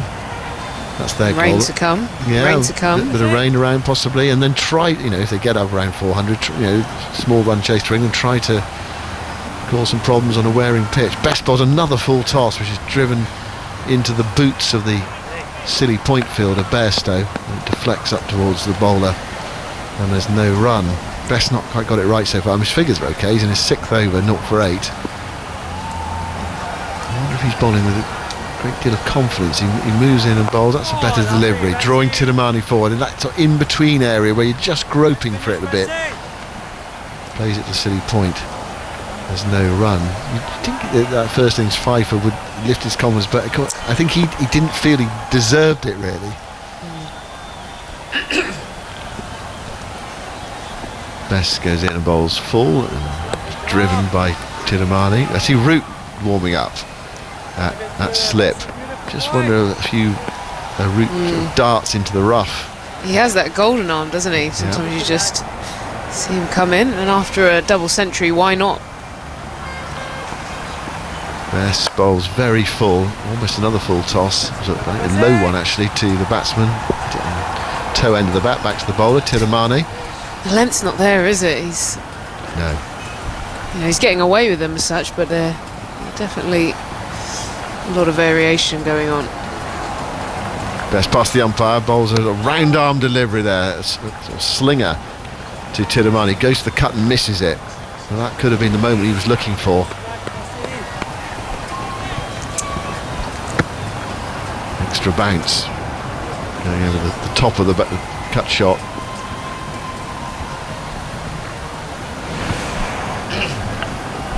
Best bowls full, Tirumani ignores it, taken by Butler. We're through another Best over. Pereira has 19, Tirumani has 15, and Sri Lanka 34 for no wicket. And 18 overs of their innings. England would have rung the changes a little bit when it comes to the bowlers. I think they would have hoped, I suppose, with how the first innings went, that they would have had a look in. Yeah, everyone's had a well broad 4 overs, current 3. Best obviously the most as the off spinner, but yeah, no success so far. I think it's the slow nature of the pitch, isn't it, Simon, that it definitely makes it, you've got time to adjust as a batter. Yeah, it's slow, it's turning. Sri Lanka know these conditions so well. Their batsmen brought up on these pitches, and they would have gone back to their hotel room, whatever, and had team meetings. They know that they massively underachieved in that first innings. You're winning the toss, you get yourself in the game. It is Root who's going to have a bowl. 29 Test match wickets, just under 50. He was so close to a fifer about this time last year. I think it was in Port Elizabeth, where he kept on bowling, and then he was looking for that fifer to finish it off, finish the match off, and he kept on being thrashed into the stand. Here is Root bowling, not a great delivery first up. It's cut away out towards the deep backward point boundary. It's going out towards the rope. Good stop by Wood. Knocks it back inside the rope. For a moment I just held my breath because he tumbled over and stayed on the ground, but he got back to his feet, and it's very damp out in the extremities. He slipped over, but he was back on his feet and threw the ball in. Quite a long way to go away to his right. So it was a good piece of fielding, actually, really good piece of fielding. Root bowls too short, knocked away by Pereira into the onside towards wide mid-on. And there's no run. It's interesting that Root's decided to bowl himself, isn't it, after 19 overs? You know, whether that's an indication of his frustration with the spinners so far, or he just feels, well, let's just try something a bit different, mix it up, keep changing the type of attack. 27 for no wicket. Root bowling the 19th over of the innings. A round arm delivery there to Tirumani. Tirumani plays defensively back to the bowl, and there's no runs. Almost the sort of delivery you see Root bowl in limited overs cricket, sort of firing it in. Tries again, Root wide of off stump, and there's just a hint of an edge there on the drive from Tirumani. Skews it down towards third man. Another chase, this time for Lawrence, picks it up inside the rope, and they have to stick on 2 there. Pereira was looking to come back for the third. 39 for no wicket. Tirumani to 17. Just a bit too much width so far from Root, because he's bowling quite quickly, pushing 60 miles an hour. It's just with that width it's easy to get that pace to run away. Might have been a gully catch, that one, but they don't have a gully. There's only one close catcher. Tirumani's forward to Root, playing back up the onside of the pitch, and there is no run. 39 for no wicket. Last ball of Root's over. Goes in and bowls another round arm delivery, which Tirumani plays defensively too, slightly into the onside, and there is no run. So 39 for no wicket. England have already in 19 overs used 6 bowlers as they look to break this opening stand. Pereira on 22, Tirumani is on 17. A bit more from you, Ebony, and then it will be Daniel Norcross time. Andy, you've been poised. I've been watching. why Root has brought himself on. It's possibly he has a very good record against left-handers. Two left-handers at the crease right now. In his career, 29 Test wickets, as Simon said. He averages 75 against right-handers. Joe Root, 13 of his victims have been right-handers, 16 left-handers at an average of 29. So he's been pretty effective against left-handed batsman. Jack Leach, by contrast, you expect for a left-arm spinner turning it into the left-handers, averages 42 against left-handers, 26 against right-handers. So one aspect of Leach's bowling, he's been pretty effective in second innings for England, albeit in his relatively brief career. 23 wickets, averaged 20 in second innings compared to 12 at 48 in first. So a lot of that has been fourth innings when he's been particularly effective. Dom Bess, by contrast, not so good in second innings, averaging 43 compared with 28 in first innings. Start his fourth over, the 20th of this Sri Lankan innings. The wicket is yet to go down. Full. That spins back into Pereira on the front foot. A little bit of spit, a little bit of turn, and Pereira gets enough body, chest on it really. The ball goes out on the offside. There's no run. I like the route move, Ebony. Are you a fan? Well, I think if you've had a good day, and like we just heard about the left-hander record.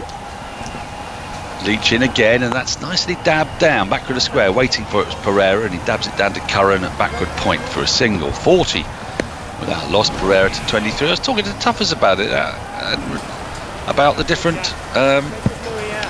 actions of Root and Best. You know, Root's got a bit of a run up to him, hasn't he? He's got a bit of a flow, and he's got that wide angle. It might just change things up a little bit. Bowls a bit faster into the pitch, might get a bit more spit. Here's Leach again, forward in defence comes Tirumani, pushes out on the offside. Leach builds up his own bowling, and crucially, of course, the balance of the side. England are going to play this test, another test here, and 4 in India. They want another spin option, don't they? I've always been a big fan of Root. Leach in, it's tucked away into short legs, hands on the bounce by Tirumani. There's a big patch outside the left-hander's off stump. Leach has hit it once, and that was the one that popped a bit on Pereira off the first ball of the over. He's aiming for it again, and Tirumani will have it right in his eye line.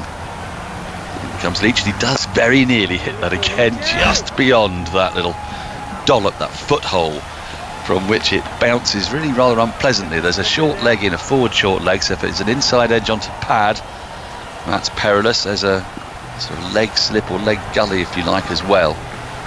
It's positioned. Leach in, driven that on the ground, into the ground I should say, back to Leach. Got through that over pleasingly rapidly. The 20th of the innings, just the one run from it. Pereira 23, Tirumani has 17. Sri Lanka, after that abysmal horror show in the first innings, bowled out in 46.1 overs. They've lasted 20 overs here without losing a wicket, and this is much more like it, Ebony. Yeah, well, I was thinking as well. I wondered if Pereira would rein it in, and he's played some positive shots. He clearly likes to go after it, but there's definitely been a bit more tempering over the last sort of 5 to 10 overs. I think they've just adjusted and trying to find that rhythm that we saw, in particular Root and Butler, I think, at one stage found. So, look, they're miles behind the game, but equally, there's 2 tests to play, there's form to be found, there's winning or defending potentially at home if the rain comes into play. So yeah, just a nice little settled period for them.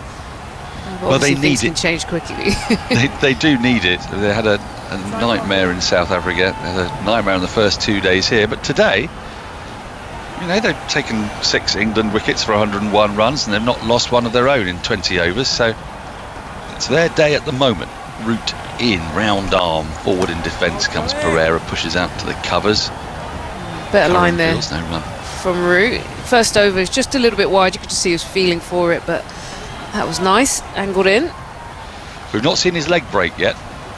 I like that, he was working on that fair bit the last couple of years. Fuller played at and missed, spins past Pereira's outside edge.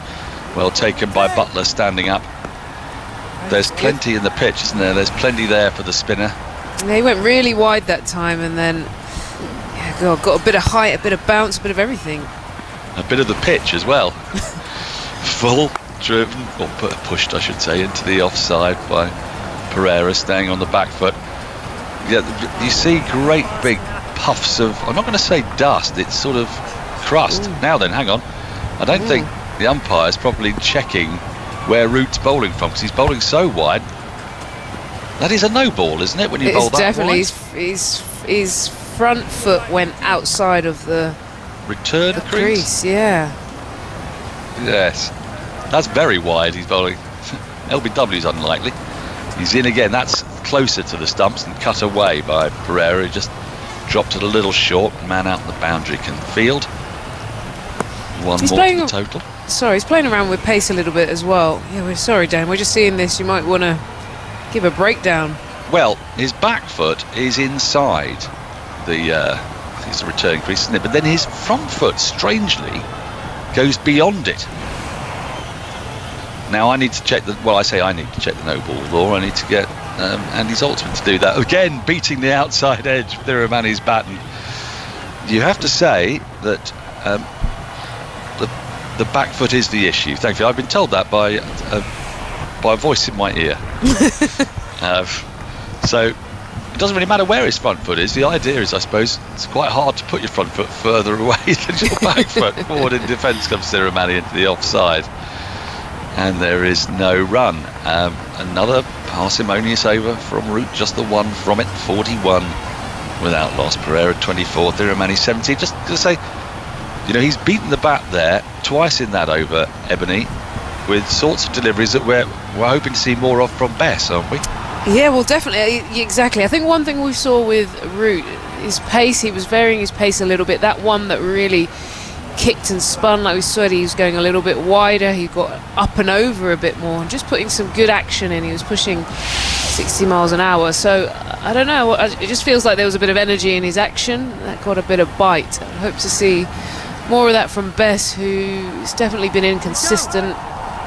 He's sometimes short, sometimes a little bit full, not quite landing it. I heard Tuffers talking earlier, who's maybe a bit more of an expert on spin, but definitely hasn't got the consistency yet, this innings and the previous innings, that you want from him. Well, Thomas was talking about how he was looking at his own arm, looking at his hand rather than looking down the pitch. So I suppose that indicates perhaps he's not in rhythm, he's not confident enough at the moment. He's not had a lot of red ball time, has he? So we must be patient. And he keeps on lurching for his microphone, and I can see it. I'm sorry. Just the no ball rule regarding the side crease, the return crease, is, as you say, the back foot, and it mustn't touch the line. Whereas with the front foot,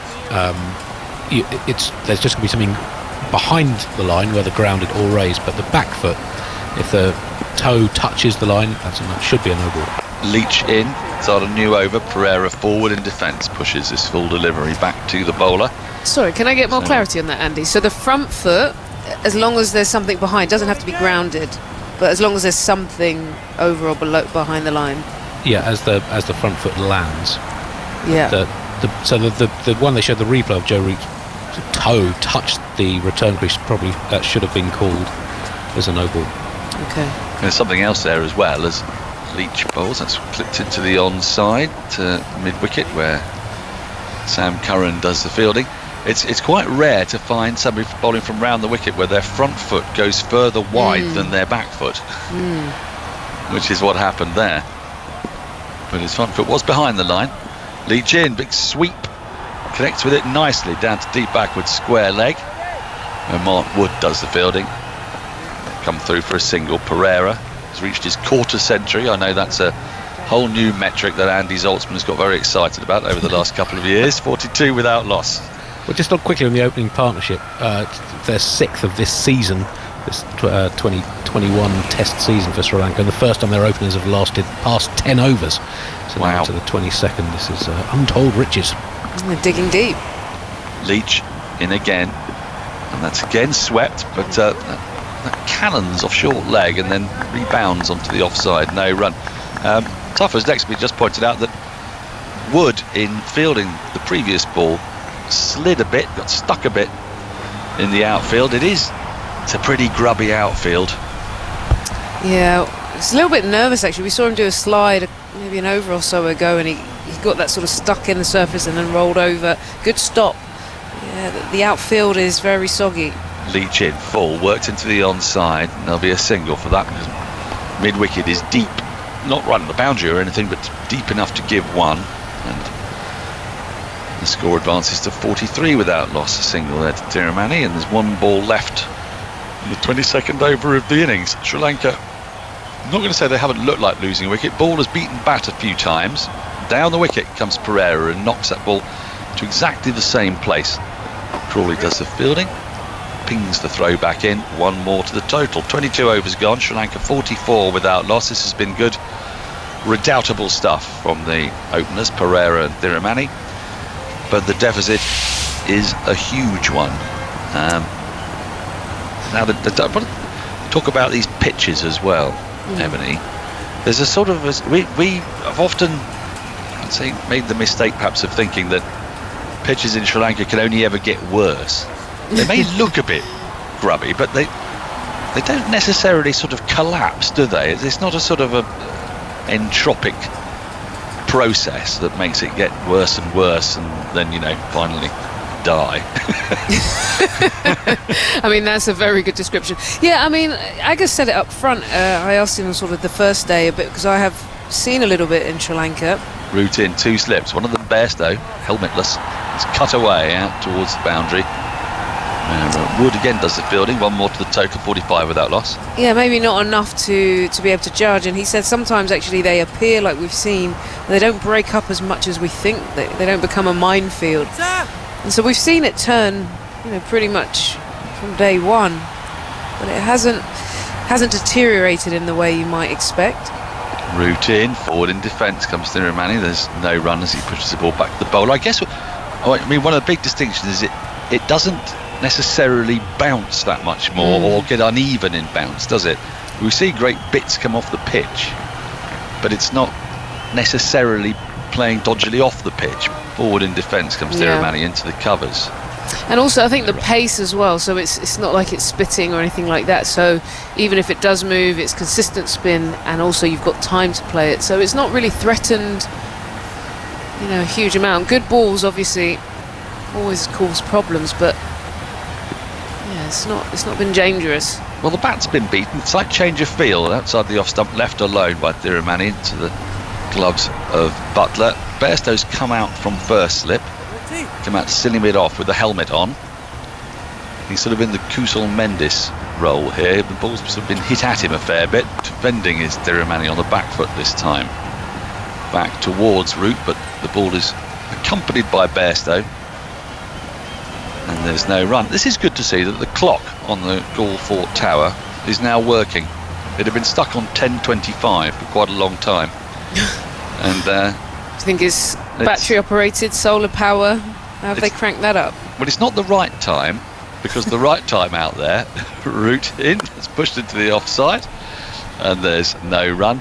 The right time in Sri Lanka is 2 o'clock, I believe. The right time here in England is 8:30, so if you're just joining us, you're just waking up wherever you are in Britain, the news is that today has belonged to Joe Root, and to a degree to Sri Lanka. England were bowled out this morning for 421, having added 101 runs to their overnight score of 320 for 4. 30 for Butler, an enterprising partnership between him and Root that was broken at 372 for 5. Very next ball, Curran bowled through the gate, a beauty from Fernando. First ball for naught. Best run out in a terrible mix-up for naught. That's 382 for 7. Leach, LBW to Pereira for 4 on the back foot. Get a little bit of a review. Pereira picked up 4 wickets in this innings after his drought of over a year, finishing with 4 for 109. But it was Root on 228, the last man out, and he was caught at deep mid-wicket by Embaldinier. Off the bowling of Pereira, that closed the innings. It was a quite fantastic innings from Root. In it, he went past 8,000 runs. He went past Gary Sobers' total of 8,032. And he shepherded England to a formidable total of 421, a lead of 286. As Leach is in, down the wicket comes Pereira and slaps this gloriously over, wide, long on, for 6. That's a very enterprising shot. Got right to the pitch of the ball. And the 50 is up for Sri Lanka. Yes, the other part, of course, of the of the summing up of today's play is that they're after Sri Lanka with a deficit of 286, have been batting since lunch as England were bowled out 10 minutes before lunch. Lunch was then taken, and have yet to lose a wicket. They're putting up a much stronger fight than they did in the first innings, as exemplified by that wonderful shot. I like that shot a lot. Do you? Yeah, I like it a lot. There's a lot of... You do, don't you?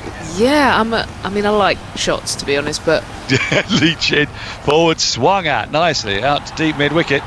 And that is going to run away to the boundary for 4 as well. That was sort of the left-handed version of many shots he's seen from Joe Root in his innings. The front foot sweep in front of square through mid-wicket for 4, and Leach has gone 6-4 at the start of this over. And Pereira is putting a bit of pressure back on the England spinners. That's 55 for none now. Yeah, what I like about that previous shot, the 6, is just, obviously the ball's turning into him, but he just used a bit of flourish, a bit of wrist, took it a little bit early.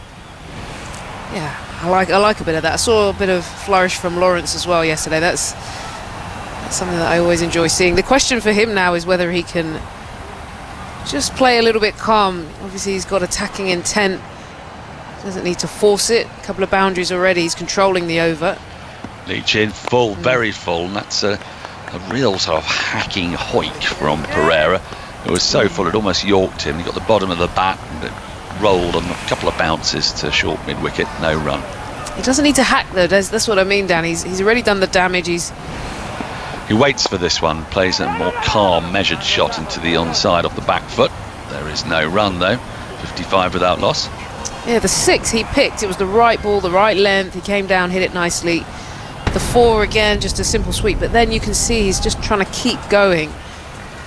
And it's important that he stays there for a long partnership. He's a muscular batsman, Pereira. Slip in, and he sweeps again and gets that backward a square on the onside. Wood does the fielding, scampering in from the boundary. 1 more to the total. Brings Thirumanni, who's been altogether more sedate, to come into back the other end. Thirumanni's an unusual character. I know Andy Zaltzman's got many stats, I'm sure, on Thirumanni. A number of times he's been dropped, come back in. But he's one of those batters as Leach is into. Here he gets a top edge, and that's going to go out again towards Wood. It landed around where a conventional square leg would be and then rolled down to the fielder for 1 more. End of the 24th over. Thirumanni to 19 with that single. Pereira 38, Sri Lanka 57 without loss after 24. What's his average result? It's somewhere in the early 20s, isn't it? Yeah, we were talking about this earlier on. He's averaging 22 overall in 72 innings and 37 tests. But since his only century in his 9th match, since then 28 matches, 54 innings, averaging 19 with just 4 half centuries and a highest of 64. So yes, you could say he's a bit fortunate to be still on the international scene, but has batted very nicely so far today. Andrew Fernando, the esteemed Sri Lankan writer, wrote a very frustrated piece in Cricket Info the other day, which focused quite a lot on Thirumanni. Forward comes Thirumanni, pushes it to the offside field at short extra cover. There's no run. Something along the lines of that, really, in and out the side. It sort of reminds me a bit of the early days of Bangladesh's Test cricket, the likes of, so would it be Javed Omar, that sort of a player opening the batting, driven at by Thirumanni, short extra cover on the bounce, fielded by Best, can't find the ball, and then it realises it's at his feet, and there's no run. Quite low average for a specialist opening batsman who's had played a lot of innings. Root around the wicket, wide of the crease, pushes that through a bit quicker, and it's played with an open face by Thirumanni to backward point. There's no run. Sibley encouraging his captain. Wants a wicket. England would love a wicket. They need to make the breakthrough. It's grey, it's cloudy, it's sultry. In comes Root again. Balls it into the pitch, and it's just worked off the back foot by Thirumanni to Wood at Curran, I should say, at square leg. For 1 more, 58 without loss. Thirumanni to 20. Bit of chirp going on. Yeah, I can hear that. Yeah. It's good. That's a team that's trying to get under the batsman's skin, perhaps. He pushes it into the back foot. Good diving stop in the covers by Bess. No run, 58 without loss. Pereira on 38. Just looking to play some shots, and England, I think, sense that they might be able to encourage him into a rash shot here. Root in, tossed up, pushed into the offside, fielded in the covers. Well, another 6 overs have passed there in 20 minutes in the blink of an eye without a wicket. Pereira 38, Thirumanni 20. The Sri Lankan resistance continues. 25 overs in been bowled, 58 without loss. More thoughts from Emily Rainford-Brent, and then back in the Beaver, it's Jonathan Agnew. Yeah, I think you could see some frustration coming in from Root there. Just started firing them in, getting that pace up, but it's not been effective. Fair play to these two. You just sense Aggers though. Pereira's, even though he's going well, he's always got that wild shot in the armour, which England will be thinking and chirping and reminding them. So going well, but still that danger looms. Yes, you just feel that a wicket would obviously get England on the way. Kusal Mendes coming in next on the back of four ducks. You wonder how he's feeling about coming out to bat. So, but they've got to break through, and I thought maybe the spinners were on the wrong ends to start with. There's definitely more rough outside the left-handers off stump for Leach now, which I think was why all those shots are being played his previous over, because it left Pereira without much else to do really, because the odd ball was spitting out of there. Very difficult for him. 58 for no wicket. Pereira 38, Thirumanni has 20, so they're still 228 behind, but you're right, that bit of chirp just demonstrates that England here getting a little bit frustrated, and they feel they should have had a wicket or two by now. But fair play to these openers. They're getting stuck in. 58 for no wicket. Leach going round the wicket, bowls outside Thirumanni's off stump. He smothers this. That's picked up by Broad, strolling in from mid-off. 3 men around the bat. There's one at slip, and then 2 catching in the leg side. As Leach spins himself a catch or two, moves in again, bowls a nice length. Thirumanni's forward. This time Leach able to field off his own bowling. Sunrise here, if you can call it that. Actually, all it's doing is revealing what a ghastly morning it is. Have you got the heating on, Aggers? Have you cranked it up? Heating's on, but you could hear it before in the dark. Thirumanni turning into the leg side and stopped by Bairstow. You could hear it. He didn't really want to look. It sounded the wind was roaring down the road. Have you been doing your dog walks when it gets cold? Do you Yes. Do dog walkers actually give up and just think? No, they love it. Got to get out there. Good way of walking off the sitting down we've been doing. In goes Leach. Bowls turned away into the leg side. For a 1 run. 59 for no wicket, but no, it's really so muddy at the moment. But get out there, get some fresh air, I say. It's not much of a day today. 227 behind. You'll have enjoyed the smell of bacon though, Ebbs. Were you cooking up, were you? Just had, bacon and eggs. Fella just had to do it. Did you cook it? Yep. Here's Leach. Bowls, that's pushed away out to cover. Not much movement. 1 floor below a moment. So I thought I'd better leave it that way. Not go in. Still dark. Actually, she'll be up to go and do the horse in a minute. 59 for no wicket. In goes Leach. Bowls turned away just past the leg slip fieldsman. It is Sibley down to amongst the mixture again of crows and egrets gathered down there at long leg, who were annoying Sam Curran a minute ago. He had to try and shoo them all away. 60 for no wicket. Cloudy day in Gaul, but about 35 degrees warmer than it is here, I'd say. Weather's held out okay, actually, to be honest. I wonder if it might have come in sooner, but decent amount of play so far. And the rain that they've had hasn't been what I would call proper Sri Lankan rain, has it? It's been more of our type, really. But when it rains over there, wow, really does come bucketing down. But, lovely view of the church there in the fort, Dutch fort, of course. Back in the 1600s, that was built as a World Heritage Site now, which has actually threatened to cause some problems for the cricket ground, but they've managed at the moment to keep the ground as all part of that site. but it's an ongoing argument as to what they do, because it's a very special area, the fort. They're little windy roads. Route bowling, and it finds the edge of Pereira's bat. They pick up one short third man, but little shops full of knickknacks. Amazing restaurants. They're almost, some of them are like people's homes. And you just walk in and you just eat in their dining room, really. A few benches set out and chairs.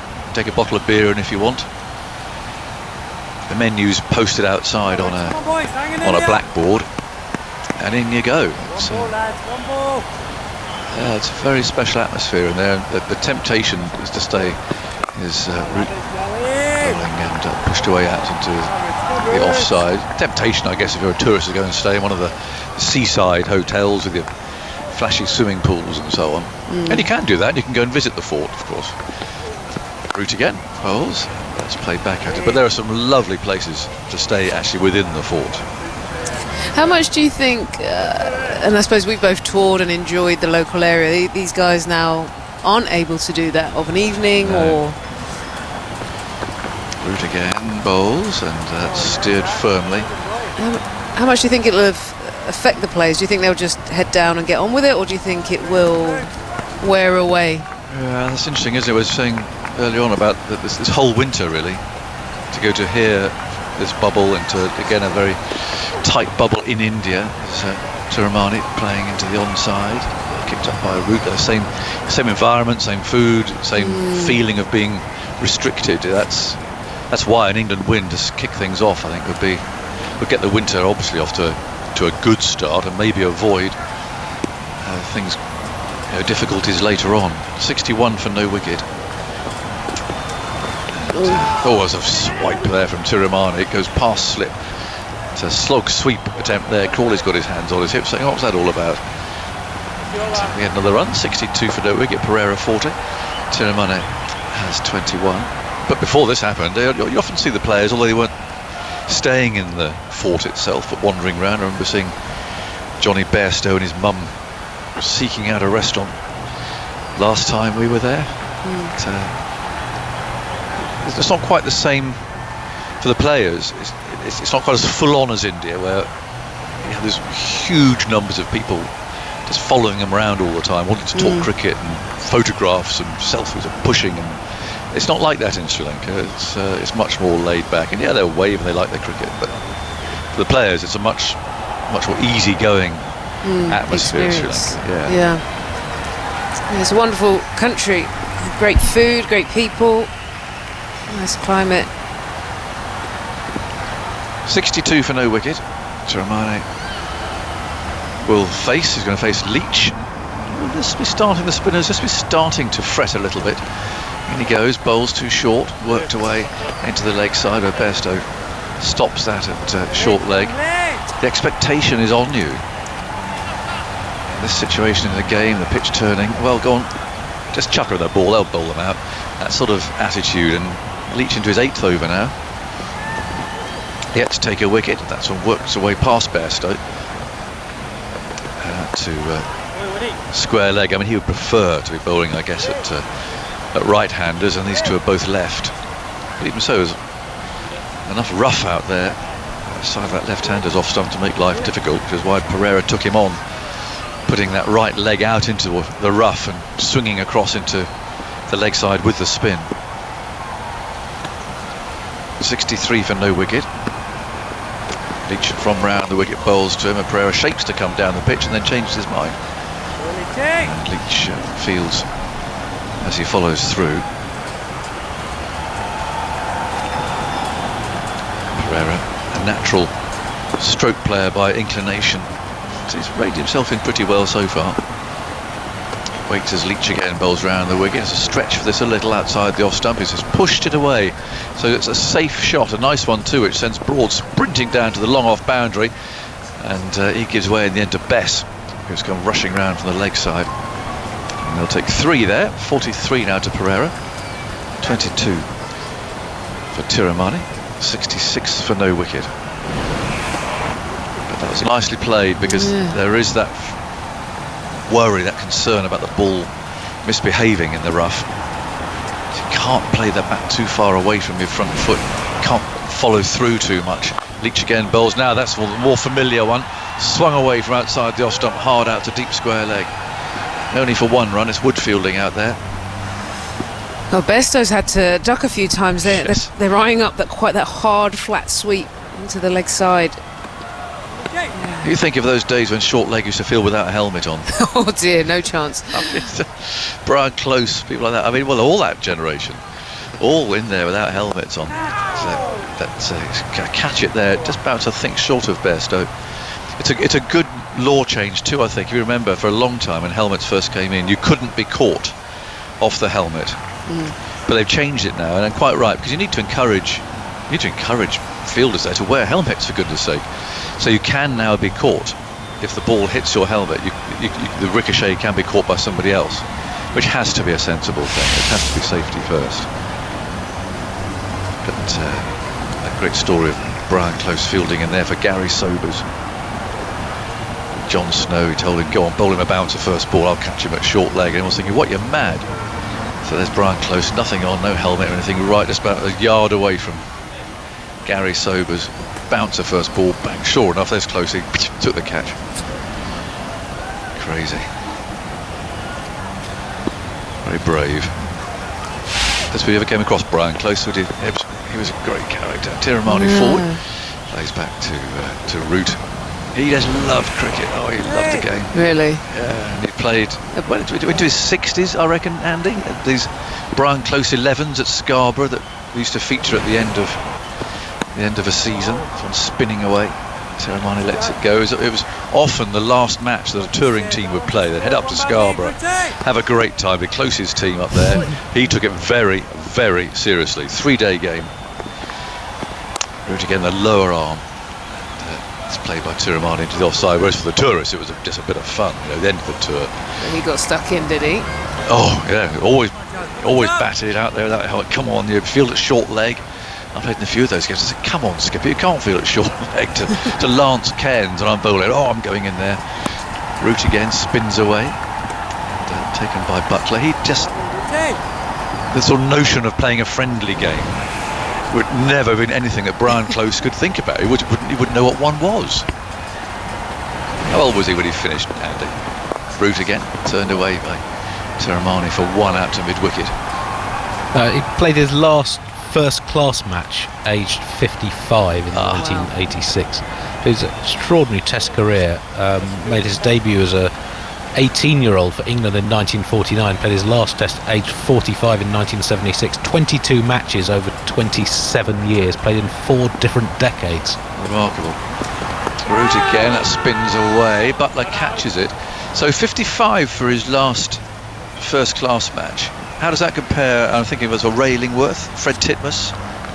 I think W.G. Grace was, I think, 58 in his last game. I'll see if I can get a list of the oldest first-class players. Yeah, but I'll be interested in those two particularly because I played with them. But Titmus, I think, played in certainly four decades. And Ray Illingworth retired, went back up to Yorkshire, and he played for some years after that as well.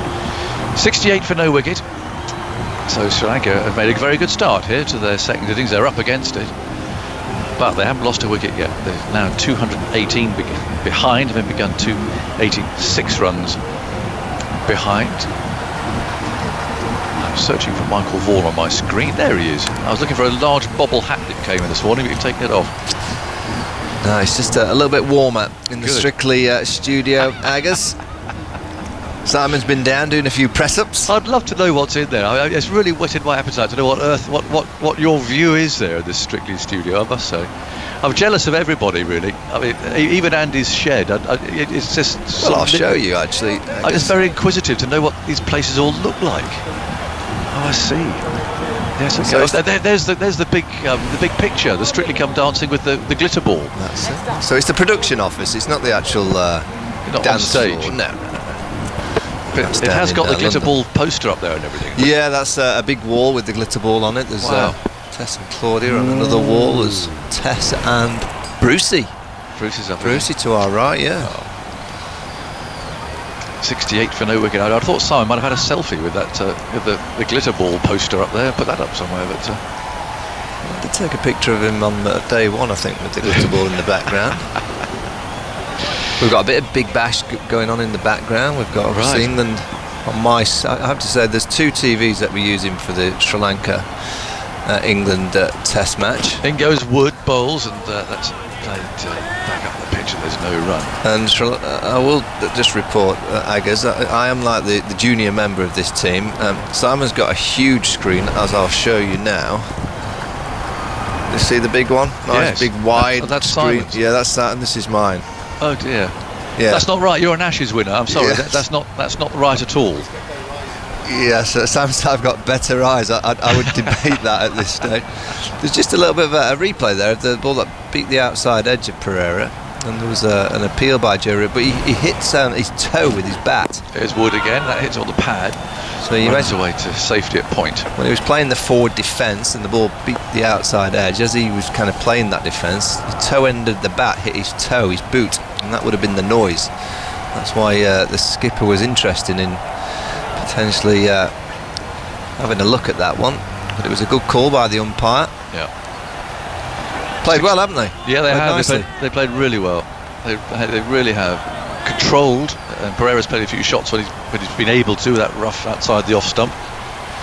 But yep, exactly what the doctor ordered. 68 for no wicket. In goes Wood again. Bowls very full, flicked away. Might have hit the boot that. And runs down to fine leg. It'll be Leach who throws that back. 69 for no wicket.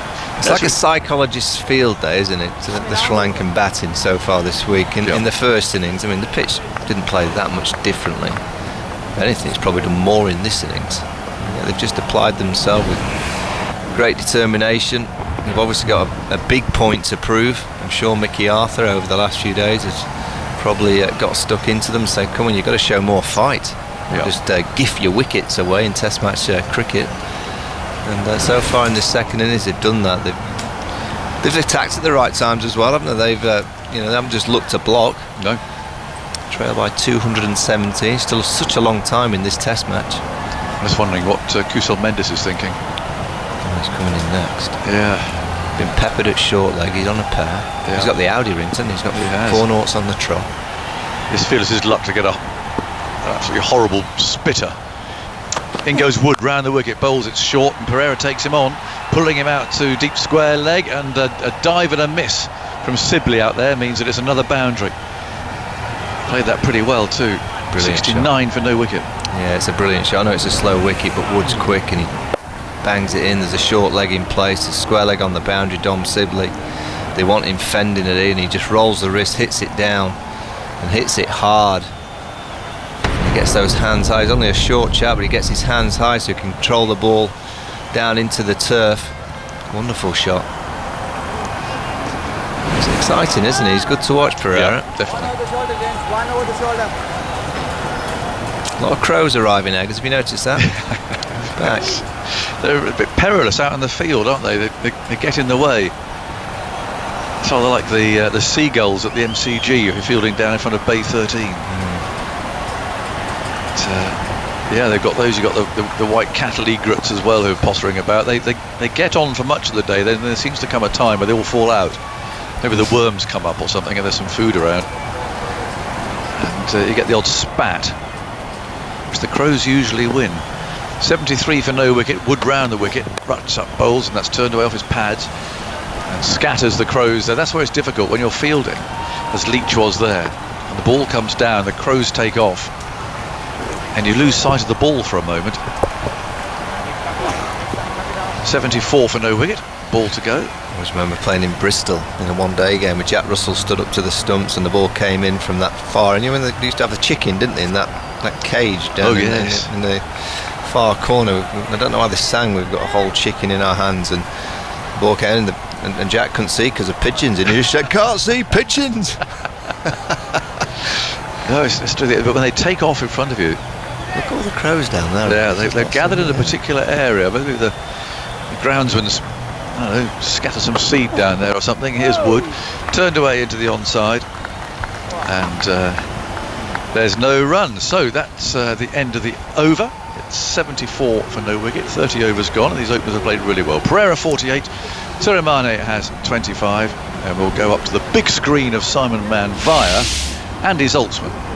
Yeah, 30 overs, no wickets is the first time England have failed to take a wicket in the first 30 overs of a test innings for almost 2 years since the second test in Antigua against West Indies in early 2019, when John Campbell and Craig Brathwaite lasted until the 34th over, and we've seen England be highly effective with the new ball both home and away really since then. At oldest first-class cricketers, Fred Titmus played at 49, Railingworth at 51, which I mentioned Brian Close at 55. The oldest ever, this was news to me, was a chap called Raja Maharaj Singh, who played a match in 1950 against the Commonwealth 11 in Bombay. He captained the Bombay Governors 11, aged 72. It was his first and last first-class match. He made 4 in the first innings, was dismissed by Jim Laker, 44 years his junior, and was listed as absent ill in the second innings. So I don't know if he was selected purely on merit. That would suggest possibly not the age of 72, but he is technically the oldest ever first-class cricketer. You've got to give us more than on that. Absent ill. What happened to him? Sounds as though he pulled rank to get a game though. Here's Best bowling outside the off stump, chopped away by Pereira. He's looking for his half century there, out towards deep cover. He won't get it. It's only a single. He's on 49. Well, I'd be saying now to Don Best, Simon, he's bowled far too short, and I know it's slow and it's kind of stopping in the surface when it's just slightly short. I'd be going up to him and saying, look, if you bowl a full toss, I'm not bothered, but you've got to err on the side of full. You can't be having these left-handers just rocking back and punching it on that offside, getting easy singles. If you get hit down the ground through extra cover, I am not bothered. Just make sure you get it full. Well, it's been a good day for Joe Root, but it's not been a great day for England. Root making 228. Sri Lanka 75 for no wicket, 286 behind. Best goes in and bowls. They've strengthened that offside field now, close catching cordon, defended by Tiramane. Away along the ground into the offside. There's a slip and a gully and a silly point now. England losing their last 6 wickets for 101. At one stage it looked as if they were on for 350, 400 lead, something like that, but they fell away. Last 6 wickets going for 49. It's a bit careless at times. Here is Bess bowling to Tiramane. It's a good delivery. Tiramane groping forward, playing defensively. Yeah, 2 good balls on the trot. Yeah, build up 3 and 4 and 5. Release the pressure. Best waits. Tiramane has a look over his right shoulder. There's a short leg in now and 2 slips. Best goes in and bowls to Tiramane. Gets a ball that turns outside the off stump. He ignores it. If you look at Best's figures in the game, you'd say, yeah, he's bowled really well in this game. 10.1 overs, 3 maidens, 5 for 30, and then in the 7th over, no wicket for 9 in the second innings. But there's been something unconvincing about him. Goes in now, and a sweep shot from Tiramane. He really hits that hard. He nails it out toward deep mid-wicket, and that's gone away for 4. Just as well he hit it, mind you. He missed that. A big shout for LBW. He took it on, and he made excellent connection. We've seen some good sweep shots in this game so far. So lots from Joe Root, Joss Butler. Yeah, really good. It's a big open space. You have to get it right when you're sweeping in these conditions, but he committed to the stroke. It's a well-balanced execution from Tiramane. Really fine blow from the left-handed opener. He's on 29 now. A bit taller than Kusal Pereira. Tiramane waits. And Best goes into bowl to him. It is full. It's dug out back to the bowler. Best bends down to pick up. And there is no run. End of the over. 79 for no wicket. Sri Lanka 286 behind, so they're still over 200 runs behind, 207. There's bags of time left in the game. There's actually time left in the game for Sri Lanka to win this match. Yeah, they'd have to. There is time left. Yeah, there certainly is. I mean, they'd have to get 500, you would think, or 450 at least. I've got some breaking news, Simon, at tea time. Yep. Yesterday, T. Agus did a fantastic interview with Dan Lawrence's father, Mark. It was a great interview. Oh, brilliant! Yeah, it was great just to hear the excitement of the parents' voice. And today, we've got Tom Lawrence, the wrestler. David Reckham's coming on. Looking forward to this one. If he's anything like his father and the character of Dan's dad, Mark, well, we're in for a classic at tea. If you're not listening already, get listening. I saw a picture of him in a national newspaper this morning. He looks quite ripped, doesn't he? Well, you'd think so as a wrestler. I mean, it's not like the old days of wrestling, is it? When they were a little bit, probably not quite in the shape that you'd wish to be these days. Yeah, it's a big sport, isn't it? Now wrestling. WWE, WWF. I think he's an amateur wrestler, isn't he? Is that right? He's a pro. No, I think his dad was saying he does amateur wrestling. I think, yeah. Well, we can find out, can't we? In what? 20 minutes' time. Here's Wood bowling. Guided pull shot from Pereira down towards Fine Leg. Leach bends down to pick up and send in the return. And there is the single for Pereira's half century. And it's come in relatively conservative fashion, Zoltz. Yes, it's his There's the ninth balls. score of 50 plus in Test cricket. He has 200s amongst those. 91 balls, 1 6 and 4 4s, and it's the slowest of his 9 half centuries in Tests. It's his first against England, just his second Test against England, only his third as opener in 13 innings. Well, it's been a much more diligent batting effort from Sri Lanka in this second innings. Slowest half century in Test cricket for Kusal Press, still in decent time, 91 balls, which shows that they've got their heads down and worked hard. Tiramani plays that off his hip towards deep backward square leg. Yeah, his overall 3-4 strike. single. Sorry, Tom. His overall strike rate in Test cricket is 73, and over 80 in first-class cricket. So he's definitely more the Sehwag than the Sibley as opening batsman go. Yeah, he's been a bit closer to Sibley than Sehwag today. And he's playing a very valuable innings for his team. Got 200s in 21 games. Feel on this kind of wicket, the players that get in like this pair, you've got to get a big one. You've got to try and do what Joe Root's done. Very difficult for players to start on this surface. Wood bowls a short ball, discomforted by that. It's struck him on the shoulder, ballooned in the air. He's dropped the bat, and he's hurt by that one. Is it the shoulder or the wrist? And he's looking at his right hand. He dropped the bat. He's struggling here. That was a fast short ball from Wood. He didn't play it well. He took his eye off it, and the initial reaction there is one of a big problem for Kusal Pereira. It might just be bruising, but it might be a little bit more. So I think we're going to have a delay here while the physio comes out and applies the spray. It's his hand he's worried about, so he's got the protection of the glove. Let's have a look at the It's on the side of the hand. replay.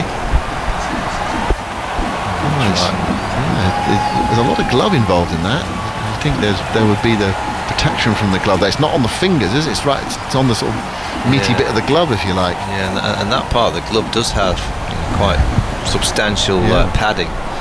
Quick bowler though, Mark Wood. It's well directed. It's just in that awkward zone. It's too tight for him to play the pull shot because it's so tight into that kind of armpit just above.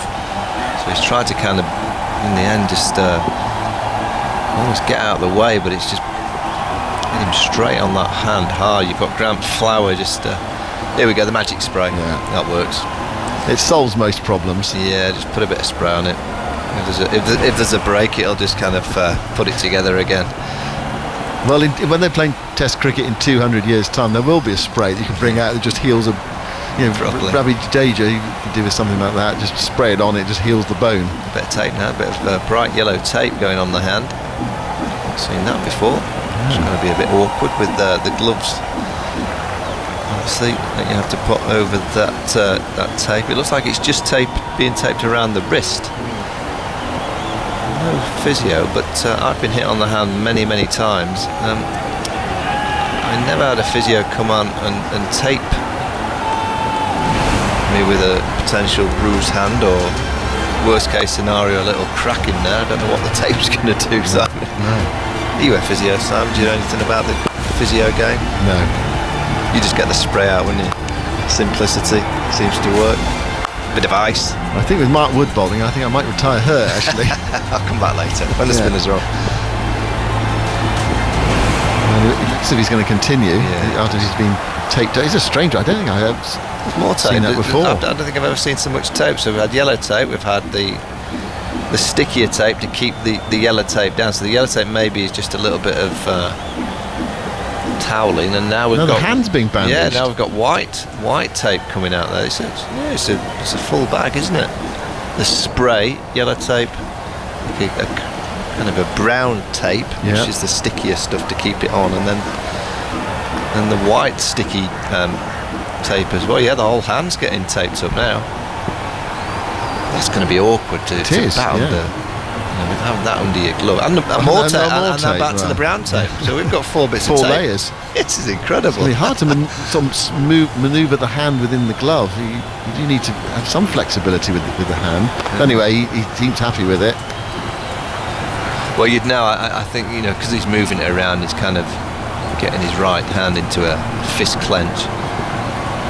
I've broken this left hand a couple of times, and you can't do that. Yeah. You can't even get it into any kind of clench when there's a crack in there. So that's a good sign for Pereira. It'll be bruised, it'll be sore, but you just got to bite the bullet and get on with it. Possibly can. Looks like And the arm guard as well. The arm guard looks an old one as well. Look how old the looks like that's been around with him for a while. He's still trying to manipulate that hand to see whether there's enough movement in it. It looks as though there is. But it was an odd one in a way, because if you get struck on the fingers, then often there's a big problem for a player. But this is rather fleshy bit of the glove. The lots of protection on the glove, on the hand area. So you're off, are you, in this situation? You're just walking off. Well, Bit of time out, come back later on. yeah. You look at Mark Wood. Is he just started bowling? He's early in his spell, isn't he? In his spell. He's got a couple more, I think. Yeah, so he's got about 12 balls, maybe. Yeah, T's not far away as well.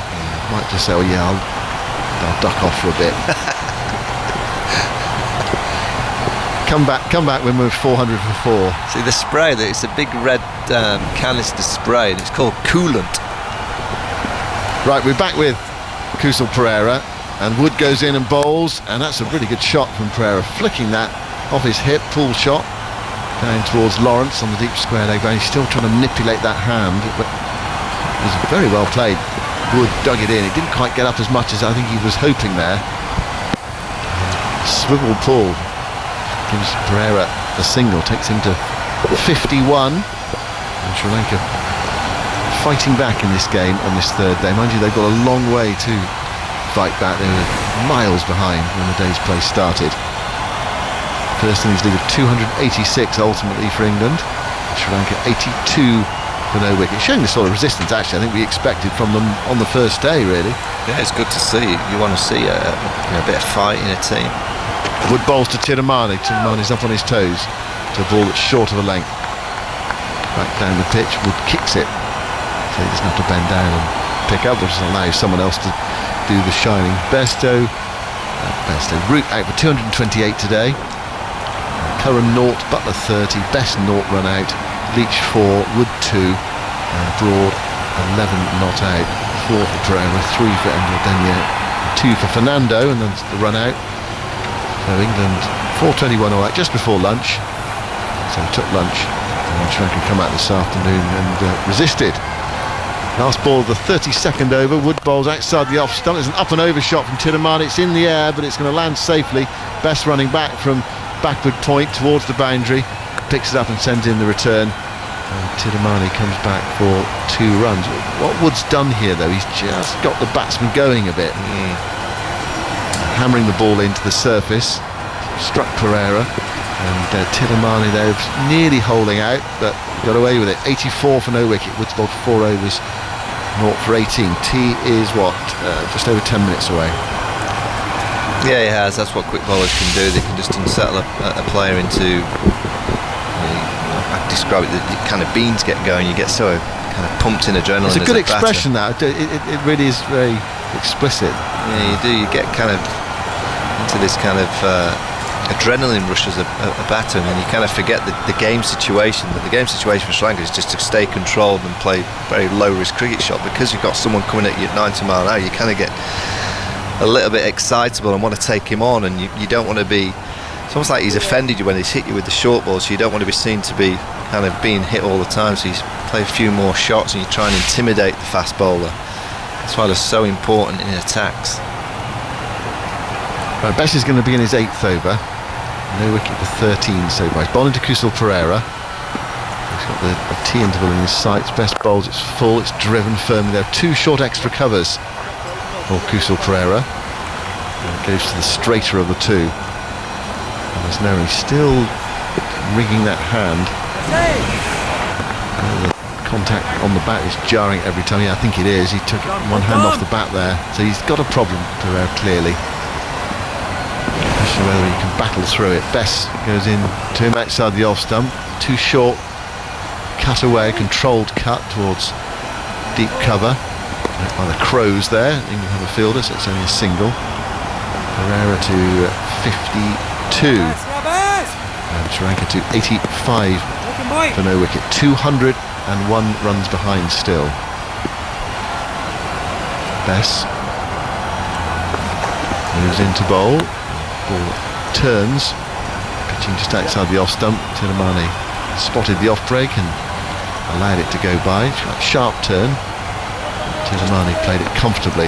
There's just quite a lot of changing going on in the field. I think Don Bess would probably be better served with just a bit of settled kind of thought process for just 2 or 3 overs. Just stay in the same kind of zone of the field and where you're trying to pitch the ball. It just seems to be a lot of swapping and changing. We brought the fielder up on the offside now. There's no cover sweeper. Best bowls a bit short outside the off stump, and Tiramani goes back and guides it away.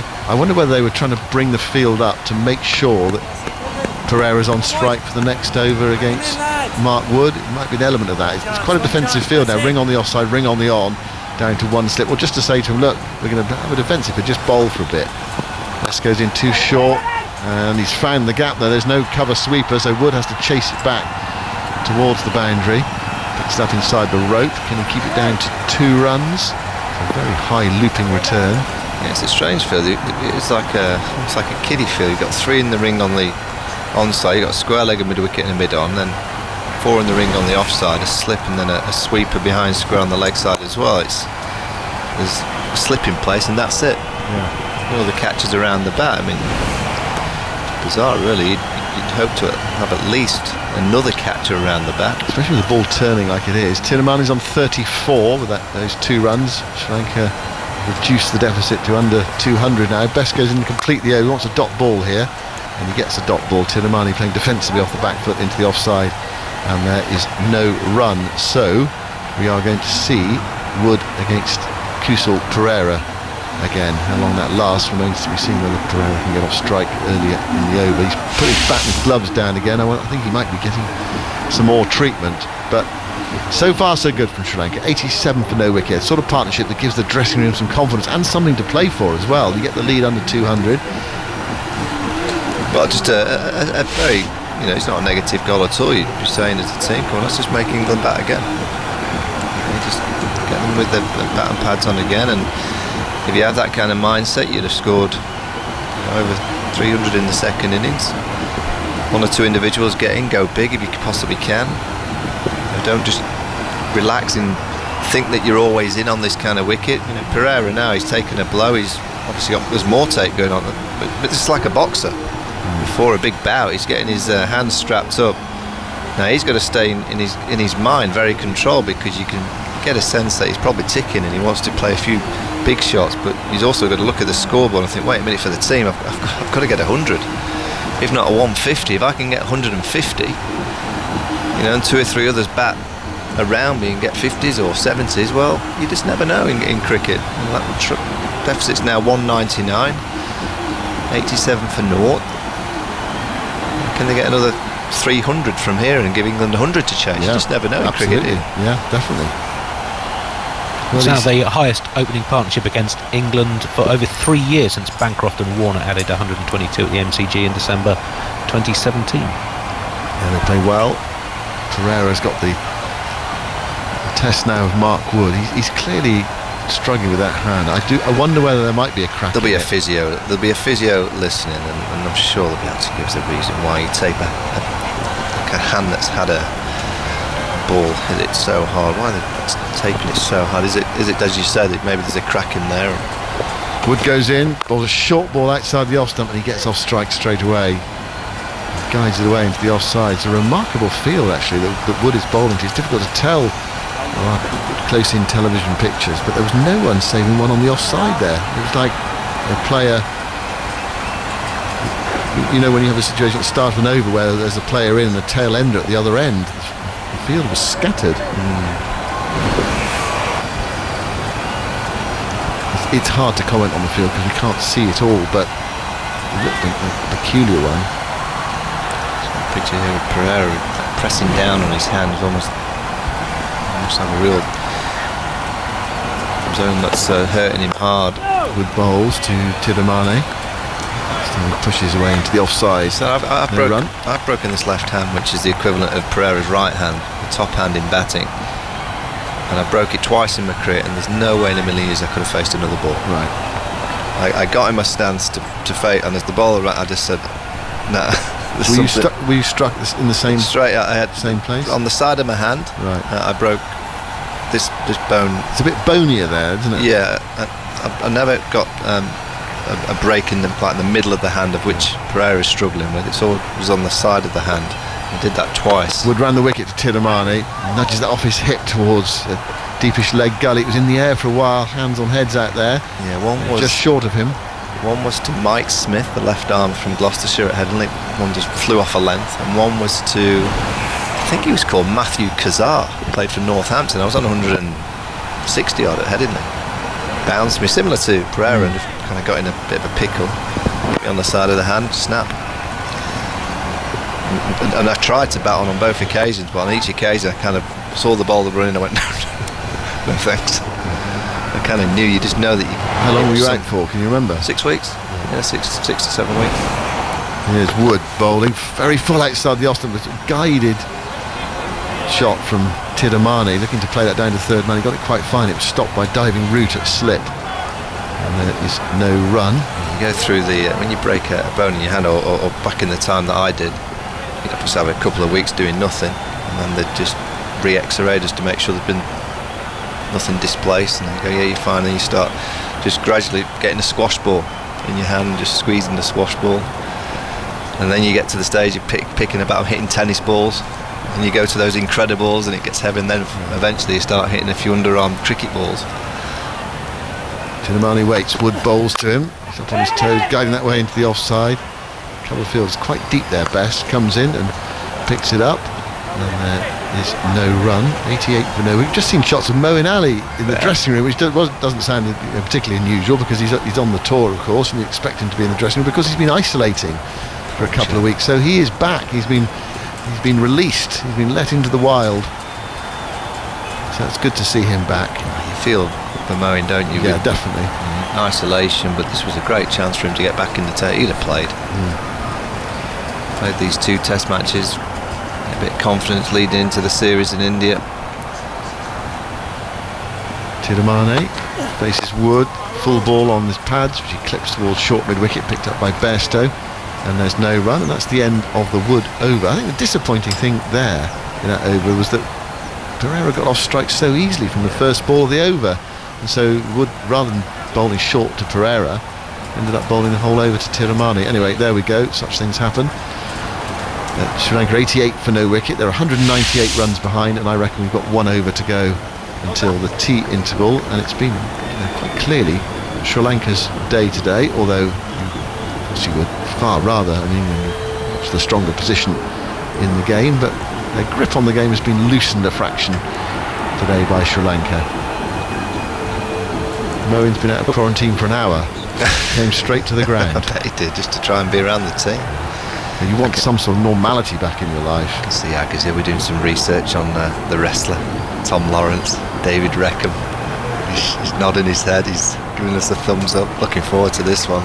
Well, it's coming up in a few minutes time, tea interval at 9:25 because of the rejigged hours of play today. Now Pereira faces Best goes in, and then actually Root's making a change in the field, so Best had to stop in his run there, and Pereira pulled away.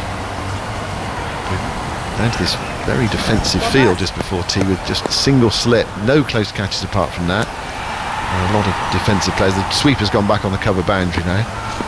Best into Pereira, tossed up, dead batted by Pereira towards short extra cover. Sibley's there, and there is no run. England 101 for 6 today, Sri Lanka 88 for no wicket. They just need, 14 to win.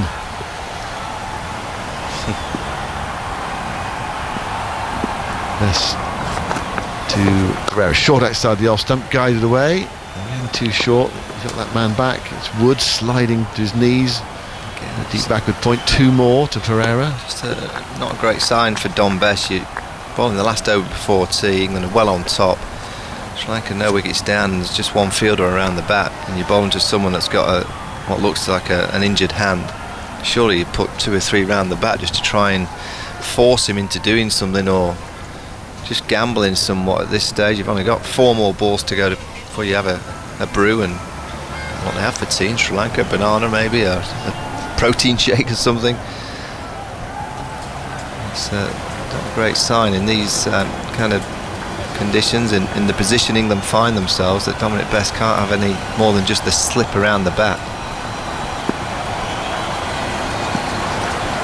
Pereira, 2 runs to his name, still on 55. Best bowls to him. Forward he goes, stabbing him. That might well have gone to a silly point now. He might not have played the same shot, but it was in the air in that silly point area.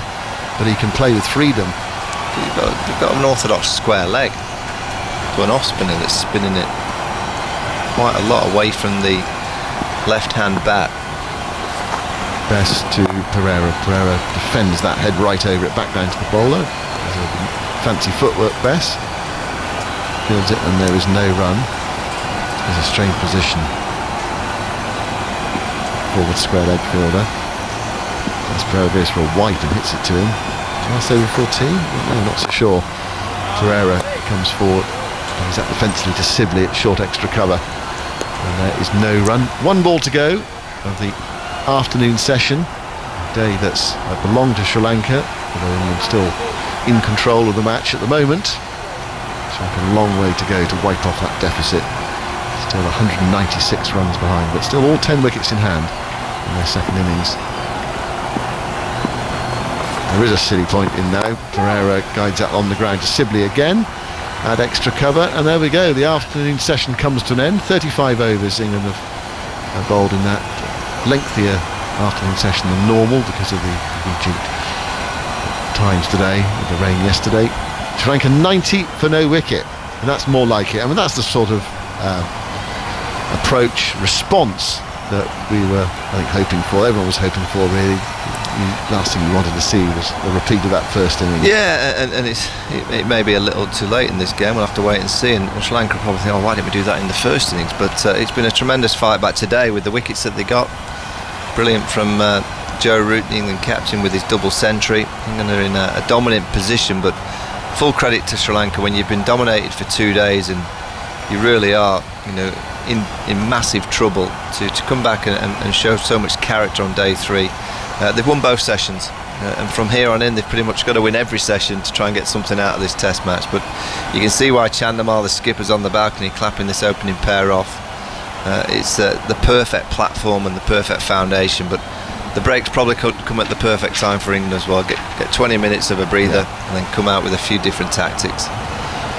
Yeah, Mickey Arthur happy at tea after that afternoon session, and some problems for the England dressing room to solve in those 20 minutes away. 55 to Pereira, 34 to Tiramani. Out today, Root for a 228, the last man out, caught on the wide long arm boundaries, batting with Broad, looking to get on with it. Butler out for 30, caught behind. Curran cleaned up first ball by the pace bowler Fernando, out for not bowled. Best run out and a mix up with Root. Root running past him, Best in the middle of the pitch. Jack Leach, LBW Pereira 4. Mark Wood caught Dick Weller, bowled Pereira for 2. Broad 11 not out. 3 for Embol Denia. 4 for Pereira, 4 for 109, and 2 for the pace bowler Fernando, 2 for 44 from 14 overs. England 421 all out in 117.1 overs. They scored at nearly 3.6 runs per over, good scoring rate. And Sri Lanka resisting so far. So what do we? Tea on the 3rd day, still we're only just past the halfway point in this match. Bags of cricket left, and who knows where the game is going to go from here, especially if Sri Lanka continue to resist. There is that sort of just outside chance at this stage of England having to chase a tricky target in the last innings.